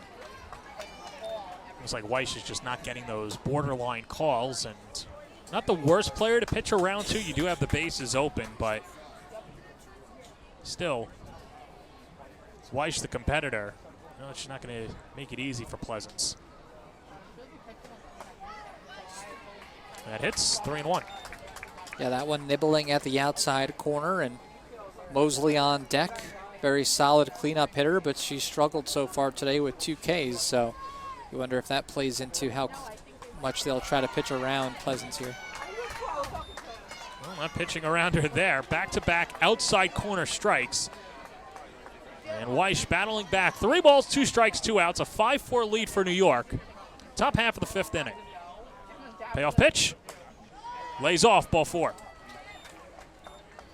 Yeah, just tried to entice Pleasance, I think, with that riser up out of the zone, and she did a good job staying disciplined, not chasing, and gets herself on at 1st, setting it up for the cleanup hitter, as we said, Mosley.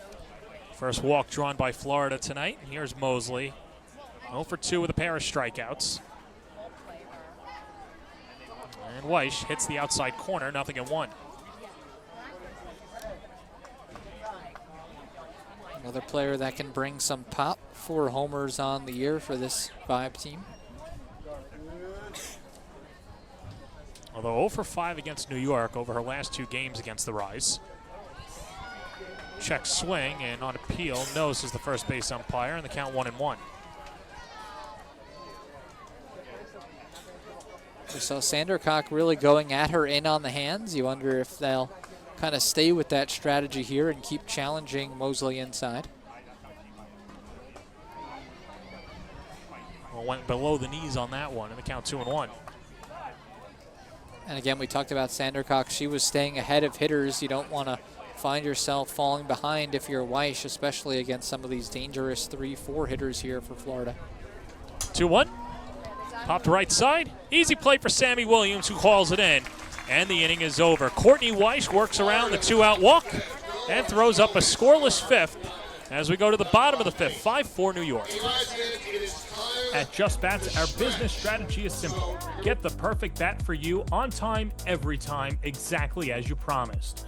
We not only provide you with the baseball bats and softball bats, but we also provide you with a winning experience and a promise like nobody else. Free shipping both ways, expert customer service, same-day shipping up until 7 p.m. Central Standard Time, on time, every time, exactly as promised at Just Bats. College planning is a complex, multi-year journey requiring academic and standardized test success, resume building, and sensible college selection, as well as application savvy. Our college readiness services are designed to help you start early, stay organized, and navigate the critical process with confidence. With college admission and financial advising and ACT, SAT test prep, visit methodlearning.com today. With proven day programs, routines, and expert coaching, Camwood Elite is the one-stop shop to improve your game or pick up some of the elite equipment in the nation. From pro-grade game bats to elite training, check out camwoodbats.com today. For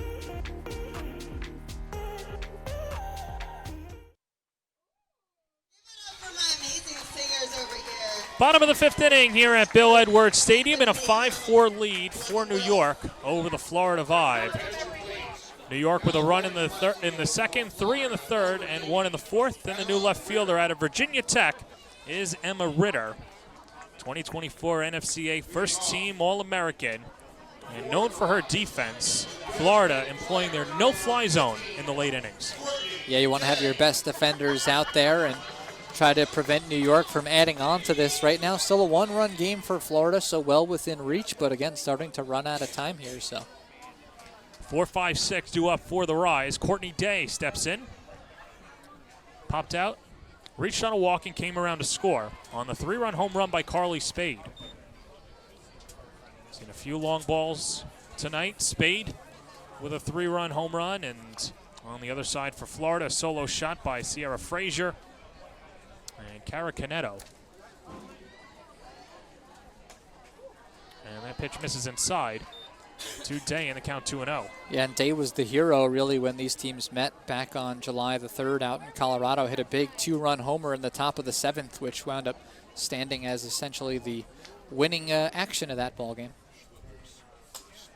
Day up the middle and picked out of the air by Adams. 1 out. Yeah, maybe just jammed a little bit, got it enough on the hands that Day wasn't really able to extend and serve that one out into the outfield, but really heads-up play there by Adams sliding over and making the nifty backhand grab.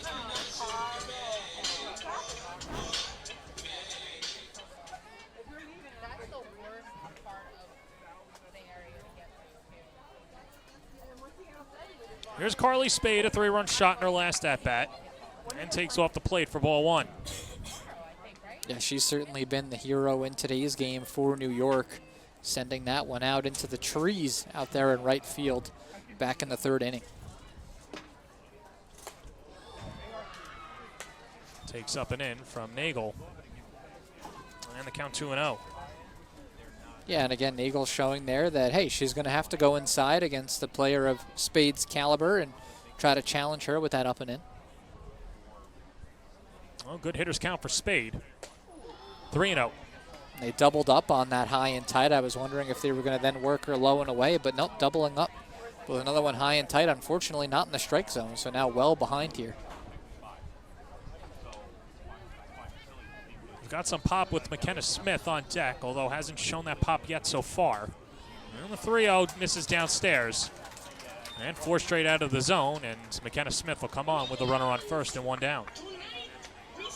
Yeah, and Smith has been in the action, of course, got things going back in the second inning, reaching on an error, eventually stealing a base, and then coming home on the RBI knock from Treeweiler, and then Smith hit by a pitch back in the third, so she's been on in she's reached base in each of her 2 first ABs today. So it looks like we'll get a pitching change, and Sam Gress is warming up in the bullpen. And we might just get a brand new battery as well. So Mike Scott going to the home plate umpire, and we'll take a quick break, and we'll get you the new pitcher and catcher when we come back. It looks like it's going to be Sam Gress when we come back right here on the All Women Sports Network. AZ Gloveman is Casa Grande, Arizona's quality leather sporting goods provider. Softball, baseball, batting gloves, and more. AZ Gloveman caters to men's and women's slow pitch softball markets throughout the United States. Build your dream glove today at azgloveman.com. With proven day programs, routines, and expert coaching, Cam Wood Elite is the one-stop shop to improve your game or pick up some of the elite equipment in the nation. From pro-grade game bats to elite training, check out camwoodbats.com today.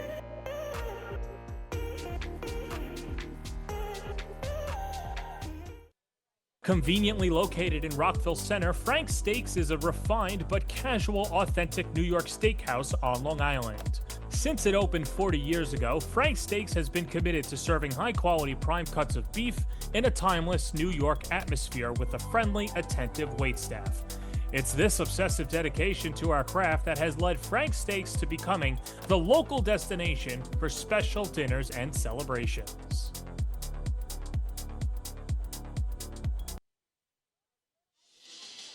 Sam Gress from South Carolina comes on in relief.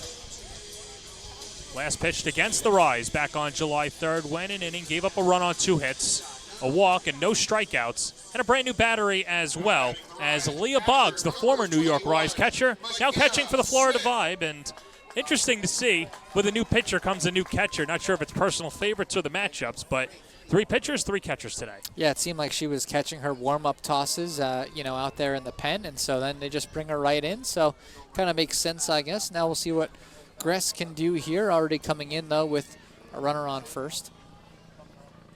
And McKenna Smith up at the plate. Reached on an error, was hit by a pitch in 2 plate appearances.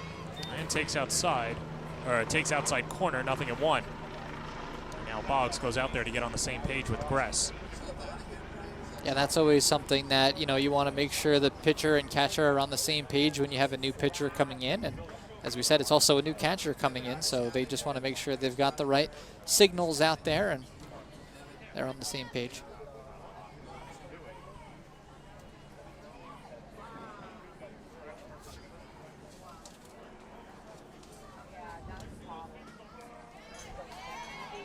And that's in there for a strike, and the count 0-2. 0-2. Good start so far for Gress, picking off first the outside corner, then the inside corner to get ahead here on the catcher for New York. Gress, no wins, no losses, a 6 ERA, but the control has been an issue for her so far. 16 walks, 16 strikeouts in 35 innings. This is her 12th appearance of the year. But ahead in the count 1-2 on Smith. And again, another New York batter does a good job laying off out of the strike zone. That's why New York has yet to strike out in this game. Not going to strike out there. Nice backhanded play by Radcliffe. Throws across the diamond, not in time. McKenna Smith legs it out. It'll be an infield single, but nice stop by Grayson Radcliffe. And the Rise with something cooking, a pair of runners on. Yeah, I mean, that winds up being a nice play even without getting the out, because if this ball gets down the line into the left field corner, I mean, you're talking about an extra base hit most likely for Smith. So, and even potentially a chance for that runner to come around depending on if it winds up all the way out in that corner. So really nice play at third, just couldn't quite get the runner, but now New York looking to capitalize with 2 on.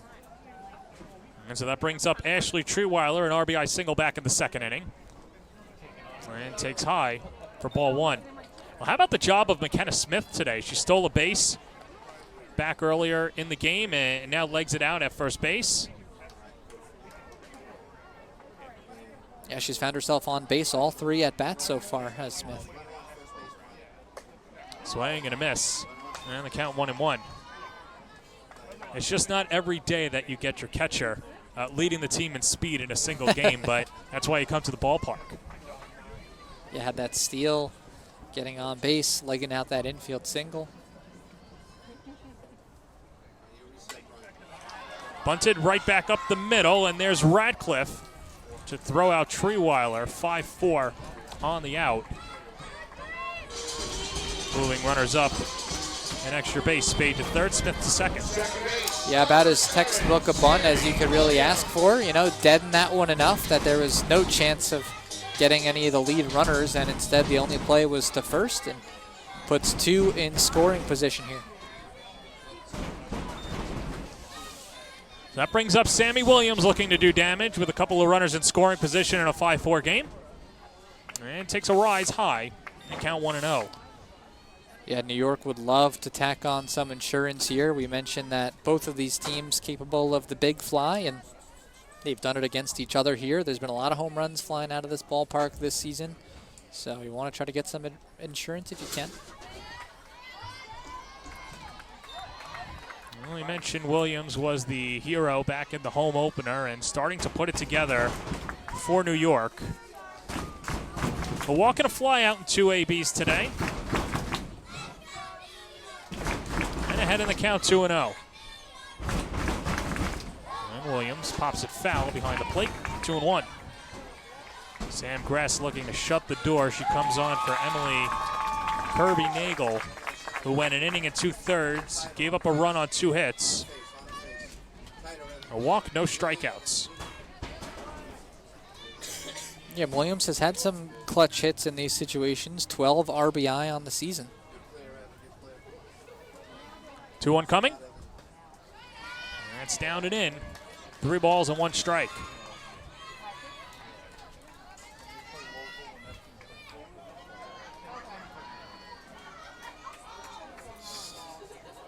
Williams looking to do some damage, has a good hitter's count. Awaits a 3-1. That's upstairs, ball 4 and the bases are loaded. 4th walk by Vi pitching. And the bases are loaded. Yeah, New York's done a good job today, right? When you look at how they've fared in each inning. I mean, after that first inning where they were set down 1-2-3, they've had at least 5 players come to the plate in each of the next 4 innings. So a lot of good work up and down the lineup. Kayla Wadle watches downstairs for ball 1. And again, a lot of traffic on the bases, puts these pitchers under duress throughout this game. That's what they've had really in the last going on 4 innings now. So you just hope they can cash in here. Spade at third, Smith at second, Williams at first. New York looking for insurance. They lead 5-4, home half of the 5th. The pitch to Wadle, that's high, 2-0. Yeah, now if you're Gress, you've really got to focus in here. And I think a good job by the catcher to go out there and kind of settle her down a bit, because you really can't afford to fall behind 3-0 here. So 2-0, I know it's already a hitter's count, but you've got to try to start attacking here. Coming off that last walk to Williams, you have to try to attack Wadle here. Nowhere to put her, of course. Bases loaded. We mentioned the new catcher is Leah Boggs. Played 3 games for the Rise before signing with Florida. 2-0. That's in there for a strike, 2-1. So much better from Gress. Focus in now. Got it back to 2-1. Try to attack again here.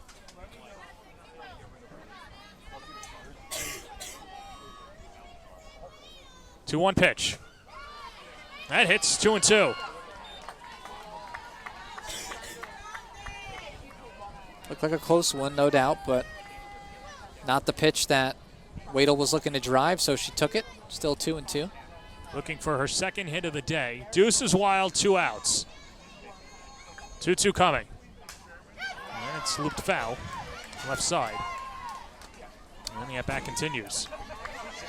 Yeah, once you have that second strike, of course, it can really change the hitter's approach. You got to go into that defensive mode, right? Protect the plate. Anything close, you have to be aggressive there and try to make sure you get the ball in play. So that time, that one running inside on her, still able to foul it off.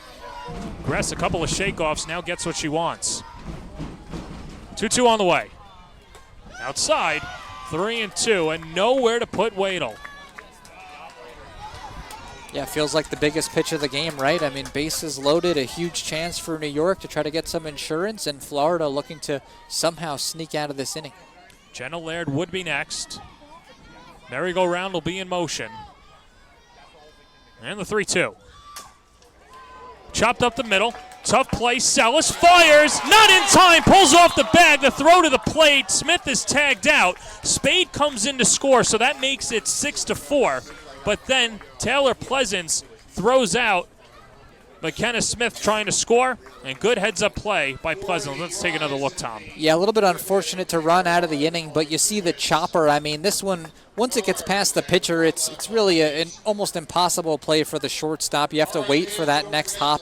You're never going to get that runner, and then again, for New York, unfortunately, you wind up making that third out at home. So a little insurance for New York. They lead at 6-4, going to the 6th here on Long Island.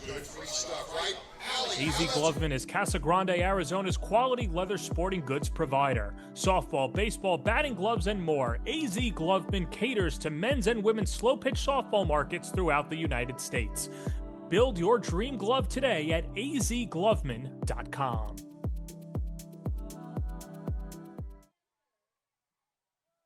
Conveniently located in Rockville Center, Frank's Steaks is a refined but casual, authentic New York steakhouse on Long Island. Since it opened 40 years ago, Frank's Steaks has been committed to serving high-quality prime cuts of beef in a timeless New York atmosphere with a friendly, attentive waitstaff. It's this obsessive dedication to our craft that has led Frank's Steaks to becoming the local destination for special dinners and celebrations.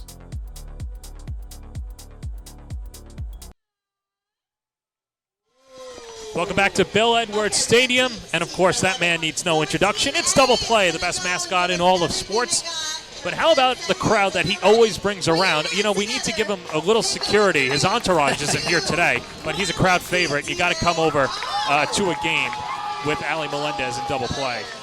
Yeah, it's been a great atmosphere so far tonight. You know, speaking before just about all the travel uniforms that you see out here, a lot of the kids in attendance. Packed stadium. It's a beautiful summer night, and they're all here to see this great game that we have out here between New York and Florida, and seeing some home runs, some great defense, and now we've got looks like a dance-off going on down there. Yeah, with the Oceanside Little League team. Great to see. Future sailors, and perhaps maybe one day playing for the Rise or the Vibe or somewhere professionally, which is really great to see.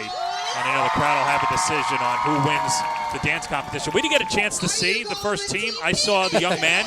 I thought he did really good, and let's see who wins the competition here. Honestly, they were both equally loud. I know it's a little bit of a wah-wah, but that means Team A is going home with the prize. Team B is going home with the prize. One more time. And the very diplomatic Ali Melendez, making sure everyone goes home with a smile and a prize. Well, some smiling for Courtney Weish in her last half inning of work. Worked around a 2-out walk and now has an extra run under her belt. As Rachel Roop attacks the first pitch, grounds to third. Riley Blampede's up with it. 1 pitch, 1 out. Perfect start again there. I can't draw it up any better. And, you know, it's funny, as we were speaking before, so many close games between these two teams this year, and that, I feel like, makes that insurance run all that much bigger for New York. Now that 2-run lead, and again starting it off here with the simple 5-3 put out there for Blampede. Well, the wildest game that these two played was back on June 13th. Florida had a 10-1 lead against New York and held on to win 11-10. New York had the bases loaded in the 7th inning and just couldn't get out ahead. But those two teams, and I guess that really set the precedent, because then Florida took 2 out of 3 from New York, winning 12-3 and 4-3, bookending the series. The Rise had an 8-1 win in there. But the last time that they played, New York with the victory over Florida, 6-5 back on July 3rd. Meanwhile, a 3-0 count to Hannah Adams. Laid down a sac bunt in her last at-bat and struck out back in the second inning.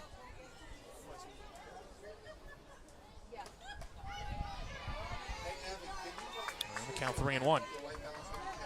Yeah, and again for New York right now, a 2-run lead for Weiss, so you think, you want to go out there, you can pitch a little bit more carefree, try to, again, stay on the front foot and attack these hitters. And the count 3-2. Nice job battling back here to get that full count.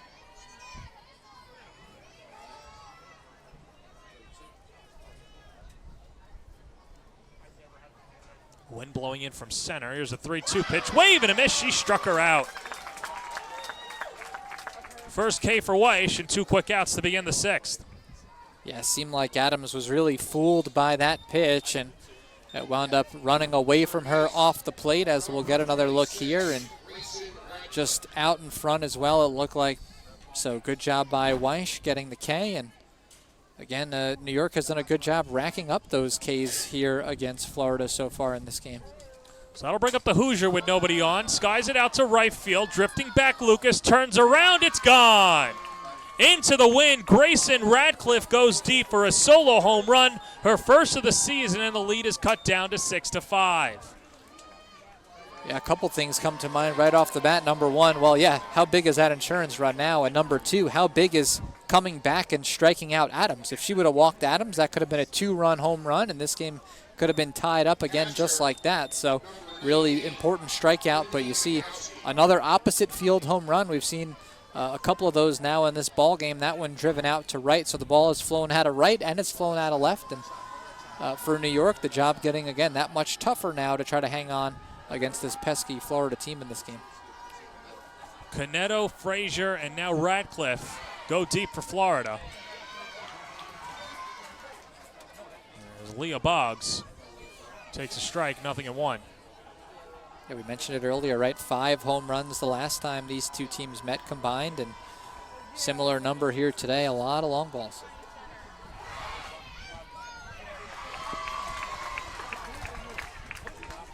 And Weiss ahead in the count. And her former battery mate, Leah Boggs.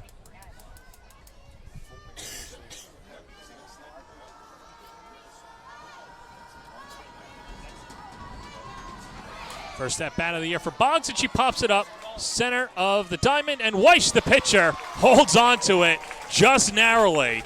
And all smiles after securing the out, and the inning is over. But Florida gets a run back. A solo home run by Grayson Radcliffe, her first of the year. We go to the bottom of the 6th, New York in front. At Just Bats, our business strategy is simple. Get the perfect bat for you on time, every time, exactly as you promised. We not only provide you with the baseball bats and softball bats, but we also provide you with a winning experience and a promise like nobody else. Free shipping both ways, expert customer service, same-day shipping up until 7 p.m. Central Standard Time, on time, every time, exactly as promised at Just Bats. College planning is a complex, multi-year journey requiring academic and standardized test success, resume building, and sensible college selection, as well as application savvy. Our college readiness services are designed to help you start early, stay organized, and navigate the critical process with confidence. With college admission and financial advising and ACT, SAT test prep, visit methodlearning.com today. Since 2009, Jen Schroe Catching has been training the game's best catchers. From Olympians to national champions, Jen Schroe Catching is the #1 training source for softball catchers worldwide. Train with the best to become the best. Book a lesson today at jenschroecatching.com.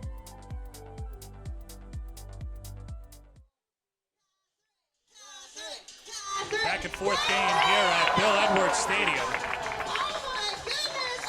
6-5 the lead for New York, as it'll be the top of the order. Jenna Laird, Lauren Lucas, and Riley Blampede as Sam Gress begins her first clean inning of work and trying to keep this a 6-5 game.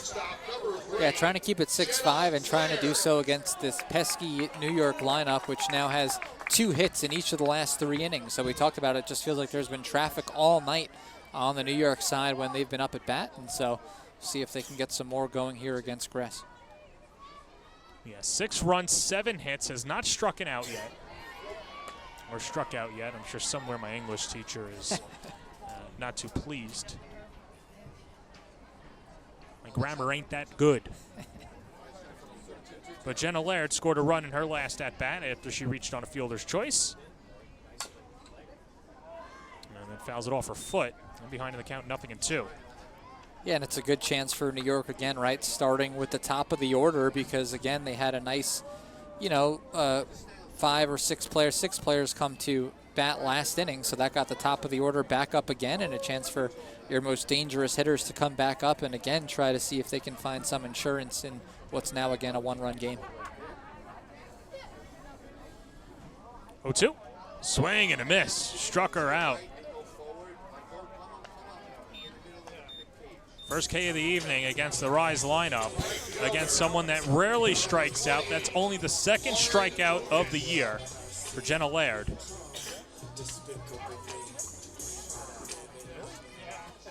And that'll bring up Lauren Lucas.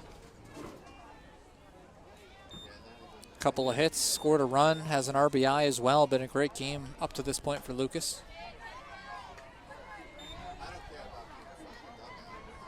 And the biggest thing about Lucas was just the adjustment to playing the pro game. One of the best players in Wichita State history, and that's always something that I know Jeff, the owner for the Rise, when he's scouting talent, he's not just looking at current players, but a lot of the players that he scouted also will go down in the history books at their respective programs, and Lucas, one of those players as well. Takes off the plate, and the count is 1-1. Yeah, it's just kind of like we talked about earlier. I mean, so many of these players, you just look at what they were able to do at the collegiate level, all-time greats at their school, leading school history in certain, categories, All-Americans, conference players of the year, just a tremendous amount of talent up and down this league, and certainly in this New York lineup as well. And Lucas, one of the best during her time at Wichita State. Well, her average will finish above 300 after the 2 hits today. And ahead in the count, 2-1. Looped foul, 2-2. And if you're seeing Lucas out there, don't challenge her to a game of Mario Kart. That's one of her hidden talents. I like to think it's a hidden talent of mine as well, but I don't think I'd want to challenge her. Who's your character? I'm a big Wario guy. That's interesting. Why Wario? It's a good question. I think I don't know. I'm not really much for the face characters. There's no Mario or Luigi personally, and I like the size. Being able to run over a small character like Toad when you're out there. I think that's always one of the fun parts. So. Now Wario is a bigger target. Yeah. So there's that. The good thing is that at least in the games, they don't really put his girth into perspective. So even though he's not as aerodynamic as, let's say, a Peach or a skinnier player like Toad, you're right, and pretty effective. 2-2. That's flicked foul. Color scheme ain't bad either. Purple and gold, I kind of dig it. Interesting Wario over Waluigi, if you're going to go that route. I'll have to ask Lauren who her character of choice is. 2 balls, 2 strikes, 1 out. 6-5 lead for New York, and that's on the inside corner. Strike 3 called, so New York, who didn't strike out at all through the first 5 innings of play, strike out back-to-back to begin the home half of the 6th. Yeah, really impressive stuff from Gress, going right at the top of this lineup, and first strikeout swinging, second strikeout looking, inch perfect there on the inside black, and again now bringing up Blampede, but with the bases empty. Well, and her on-base streak on the line. Has reached base in all 23 games this season. And swings and misses at a down and in sinker. Count 0-1. Or drop ball, excuse me. Softball expression. Yeah, I always wonder if the players are aware of those things. You know, does that kind of play into your mind as you're in maybe what looks like your final at bat of the game and something like that's on the line?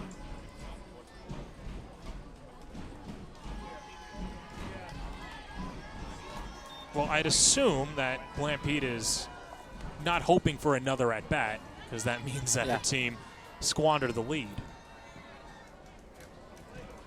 I'd have to imagine it's in the back of her mind somewhere. 1-1. Inside, 2-1.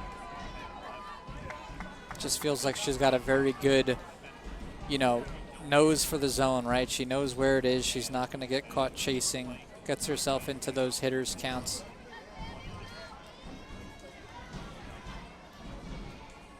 Two one.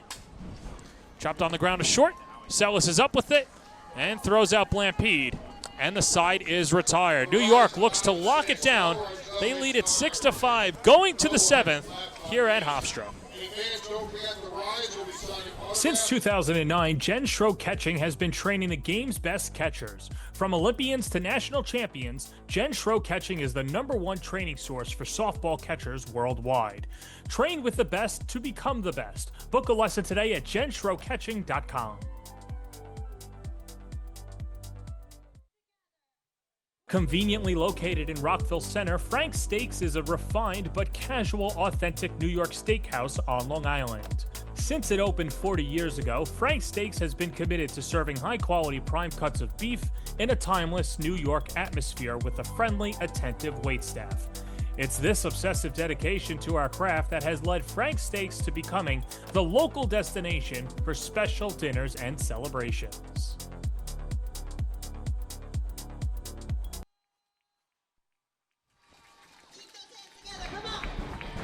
New York leads 6-5 here at Bill Edwards Stadium. How about double play, trying to will the final 3 outs for New York.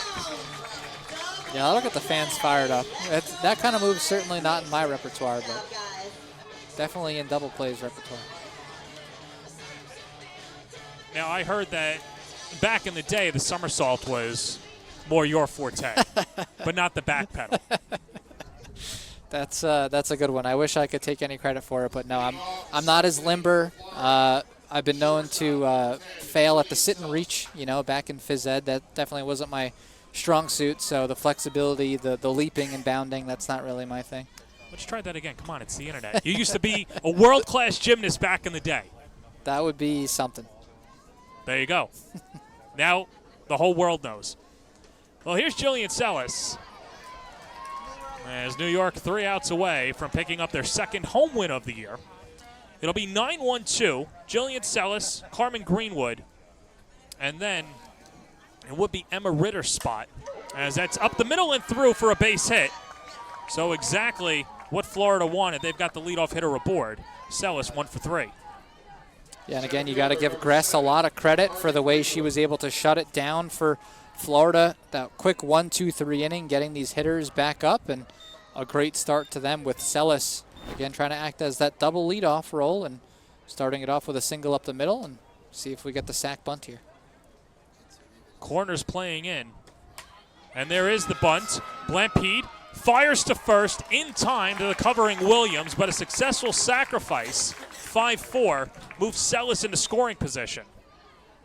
And, I mean, that was a beauty and very nearly beat it out. I mean, we're going to get a look here and see just how close that one was, but this was just about a half step they got her by. So good job at third, and nice job laying down the bunt for Greenwood, getting a player in scoring position now for a couple of good hitters in their lineup. This is Emma Ritter, who came on defensively and now will bat for Cara Caneto. Interesting with the re-entry, and Caneto hitting a 2-run home run earlier in the game, that Mike Scott is going to keep Ritter up there. Yeah, I mean, Caneto had been a big factor in this game with the home run, so it is a little bit surprising, but going with Ritter, who's been in the game, as you said, in left for her defense, and now a chance to show what she can do with the bat here. Ritter hitting 133 on the year. She's hitless in her last 8 at-bats out of Virginia Tech. Tying run at second base. The pitch. Hit on the ground to short. Laird throws across her body to first in time to get Ritter for the second out. Florida's down to its final out. And Jillian Sellis at third, and that'll bring up Taylor Pleasance. And you're going to see here, I mean, this had to be some decisive base running from Sellis, because if she paused for another second there, she might have found herself in a situation where she could have been tagged out by the shortstop, but she's able to advance on the ball in front of her. And now over at third, nice put out to get Ritter at first. Yeah. Pitching coach for the Rise, Tony Marie Valeriano, will come out to talk to Weish. Going up against the dangerous Taylor Pleasance. And Pleasance, even though she's hitless today, has reached base twice, was hit by a pitch and a walk, struck out back in the first inning. This will be her second at-bat against Courtney Weish, but you know what she can do. Yeah, this was the goal for Florida, right? Was she's hitting fourth. Somebody has to get on base so that you can get it to your best hitter. And that's what Sellis did with that, leadoff single to get things going. So it brought us into this situation, runner in scoring position, your best hitter up for Florida. And, what a way for New York to have a chance to end this game if you can get Pleasance here. No easy task, but that would just be a little extra cherry on top. You have the base open for Sarah Mosley, who's hitless in 3 at-bats. So the first pitch to Pleasance hits the outside corner for strike one. Pleasance has played in 18 games this year of the 19, has reached base in all of them. A strikeout back in the first, a hit by pitch in the third, and a walk in the fifth. Behind in the count, 0-1. 0-2. And now Florida down to its final strike. A steady diet so far on the outside part of the plate. They don't want to give her anything to pull here. New York looking for its second home victory of the year. Here comes the 0-2. Hit on the ground to second. Williams is there, fires to first, and the ball game is over. Courtney Weish shuts the door as New York wins it 6-5. Carly Spade with the big blast back in the third inning. A 3-run home run as New York scores in the second, third, fourth, and fifth to pick up their 8th win of the year. Yeah, another close game between these two teams, and it's New York who winds up holding on.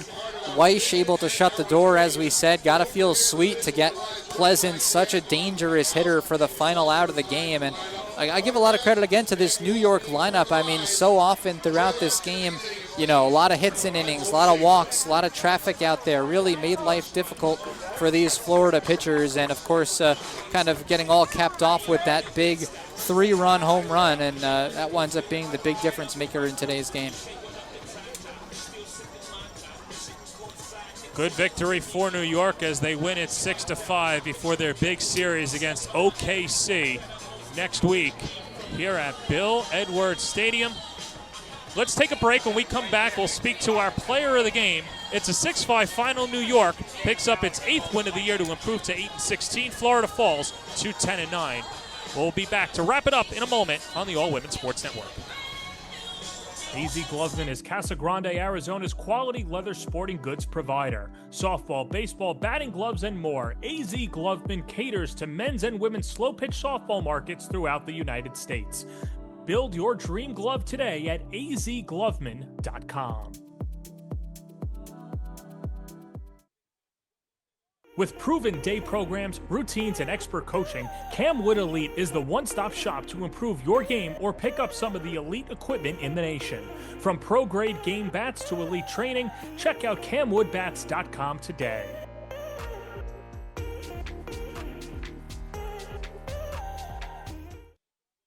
Conveniently located in Rockville Center, Frank's Steaks is a refined but casual, authentic New York steakhouse on Long Island. Since it opened 40 years ago, Frank's Steaks has been committed to serving high-quality prime cuts of beef in a timeless New York atmosphere with a friendly, attentive waitstaff. It's this obsessive dedication to our craft that has led Frank's Steaks to becoming the local destination for special dinners and celebrations.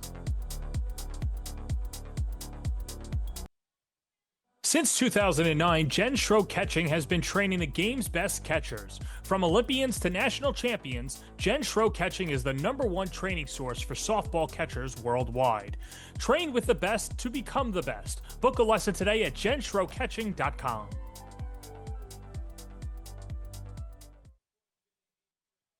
At Just Bats, our business strategy is simple. Get the perfect bat for you on time, every time, exactly as you promised.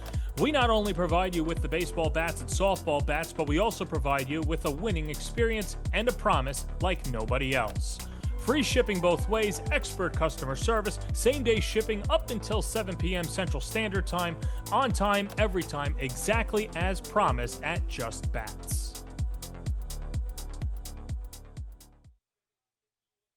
College planning is a complex, multi-year journey requiring academic and standardized test success, resume building, and sensible college selection, as well as application savvy.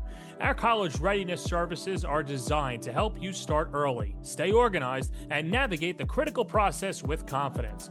With college admission and financial advising and ACT, SAT test prep, visit methodlearning.com today. At Just Bats, our business strategy is simple. Get the perfect bat for you on time, every time, exactly as you promised. We not only provide you with the baseball bats and softball bats, but we also provide you with a winning experience and a promise like nobody else. Free shipping both ways, expert customer service, same-day shipping up until 7 p.m. Central Standard Time, on time, every time, exactly as promised at Just Bats.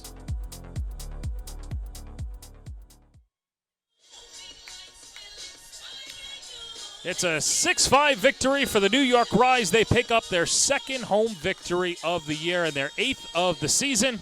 As we are back here at Bill Edwards Stadium, and let's send it back into the broadcast booth.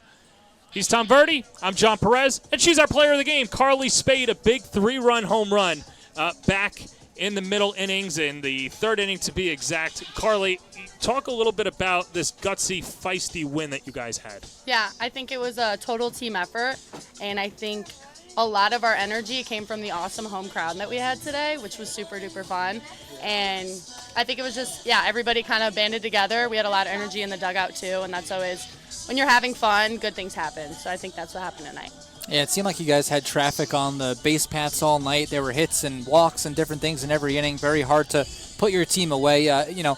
Was that part of the mentality tonight, just feeding off that crowd and kind of getting some excitement in each and every inning? Yeah, totally. I think once the first person started to do it, realized we could all do it, and then just kind of fed off of each other. So, first batter of every inning kind of getting on, I felt like that whole game. So that's just great for us when we have base runners, and then the possibility to score every inning, which we did a lot today. So that was awesome. We had Jeff on in the middle of the broadcast right after you hit the home run, and he said that you reached out to him wanting to be a part of this atmosphere. And I'm curious, now that you're almost 20 games into the season, what's the experience been like and the bonds that you've made with your teammates in your time with the Rise? Yeah, it's awesome. I mean, the staff is amazing. The sports staff, the coaching staff, all great. They pour into all the players. And then the girls are awesome too. They really just care about one another and then care about putting a good product on the field, which I think we try to do every game. And I think we're finally starting to click and figure it out here, yeah. Give us a little bit of insight into that at bat, a 3-run home run for you. Tell me what was going through your mind, what were you looking for, and how it all came together for that the big hit of the night tonight. Yeah, totally. I was searching for something low and hoping to lift it, low and out, and then the first pitch I got was low and out, and so we just love when a plan works out, and it happens to happen on the first pitch, so that was cool. Now, for all of those that are watching at home that have the opportunity to come to a Rise game, you just mentioned what the atmosphere is like. You got a big series coming up against OKC. How much do you need the home crowd for that? Oh, we need it big time, especially against OKC. They always travel well. They always have – the games are always super close, and they're great competitors, so I definitely think a good home crowd would give us a good advantage against them, too. Carly, congratulations on the victory. We'll let you go celebrate with your team. Thank you. That's Carly Spade. Let's wrap up here in a moment. For my partner, Tom Verdi, and our entire crew, this is John Perez saying so long from Bill Edwards Stadium. This has been a presentation of Women's Softball on the All Women's Sports Network.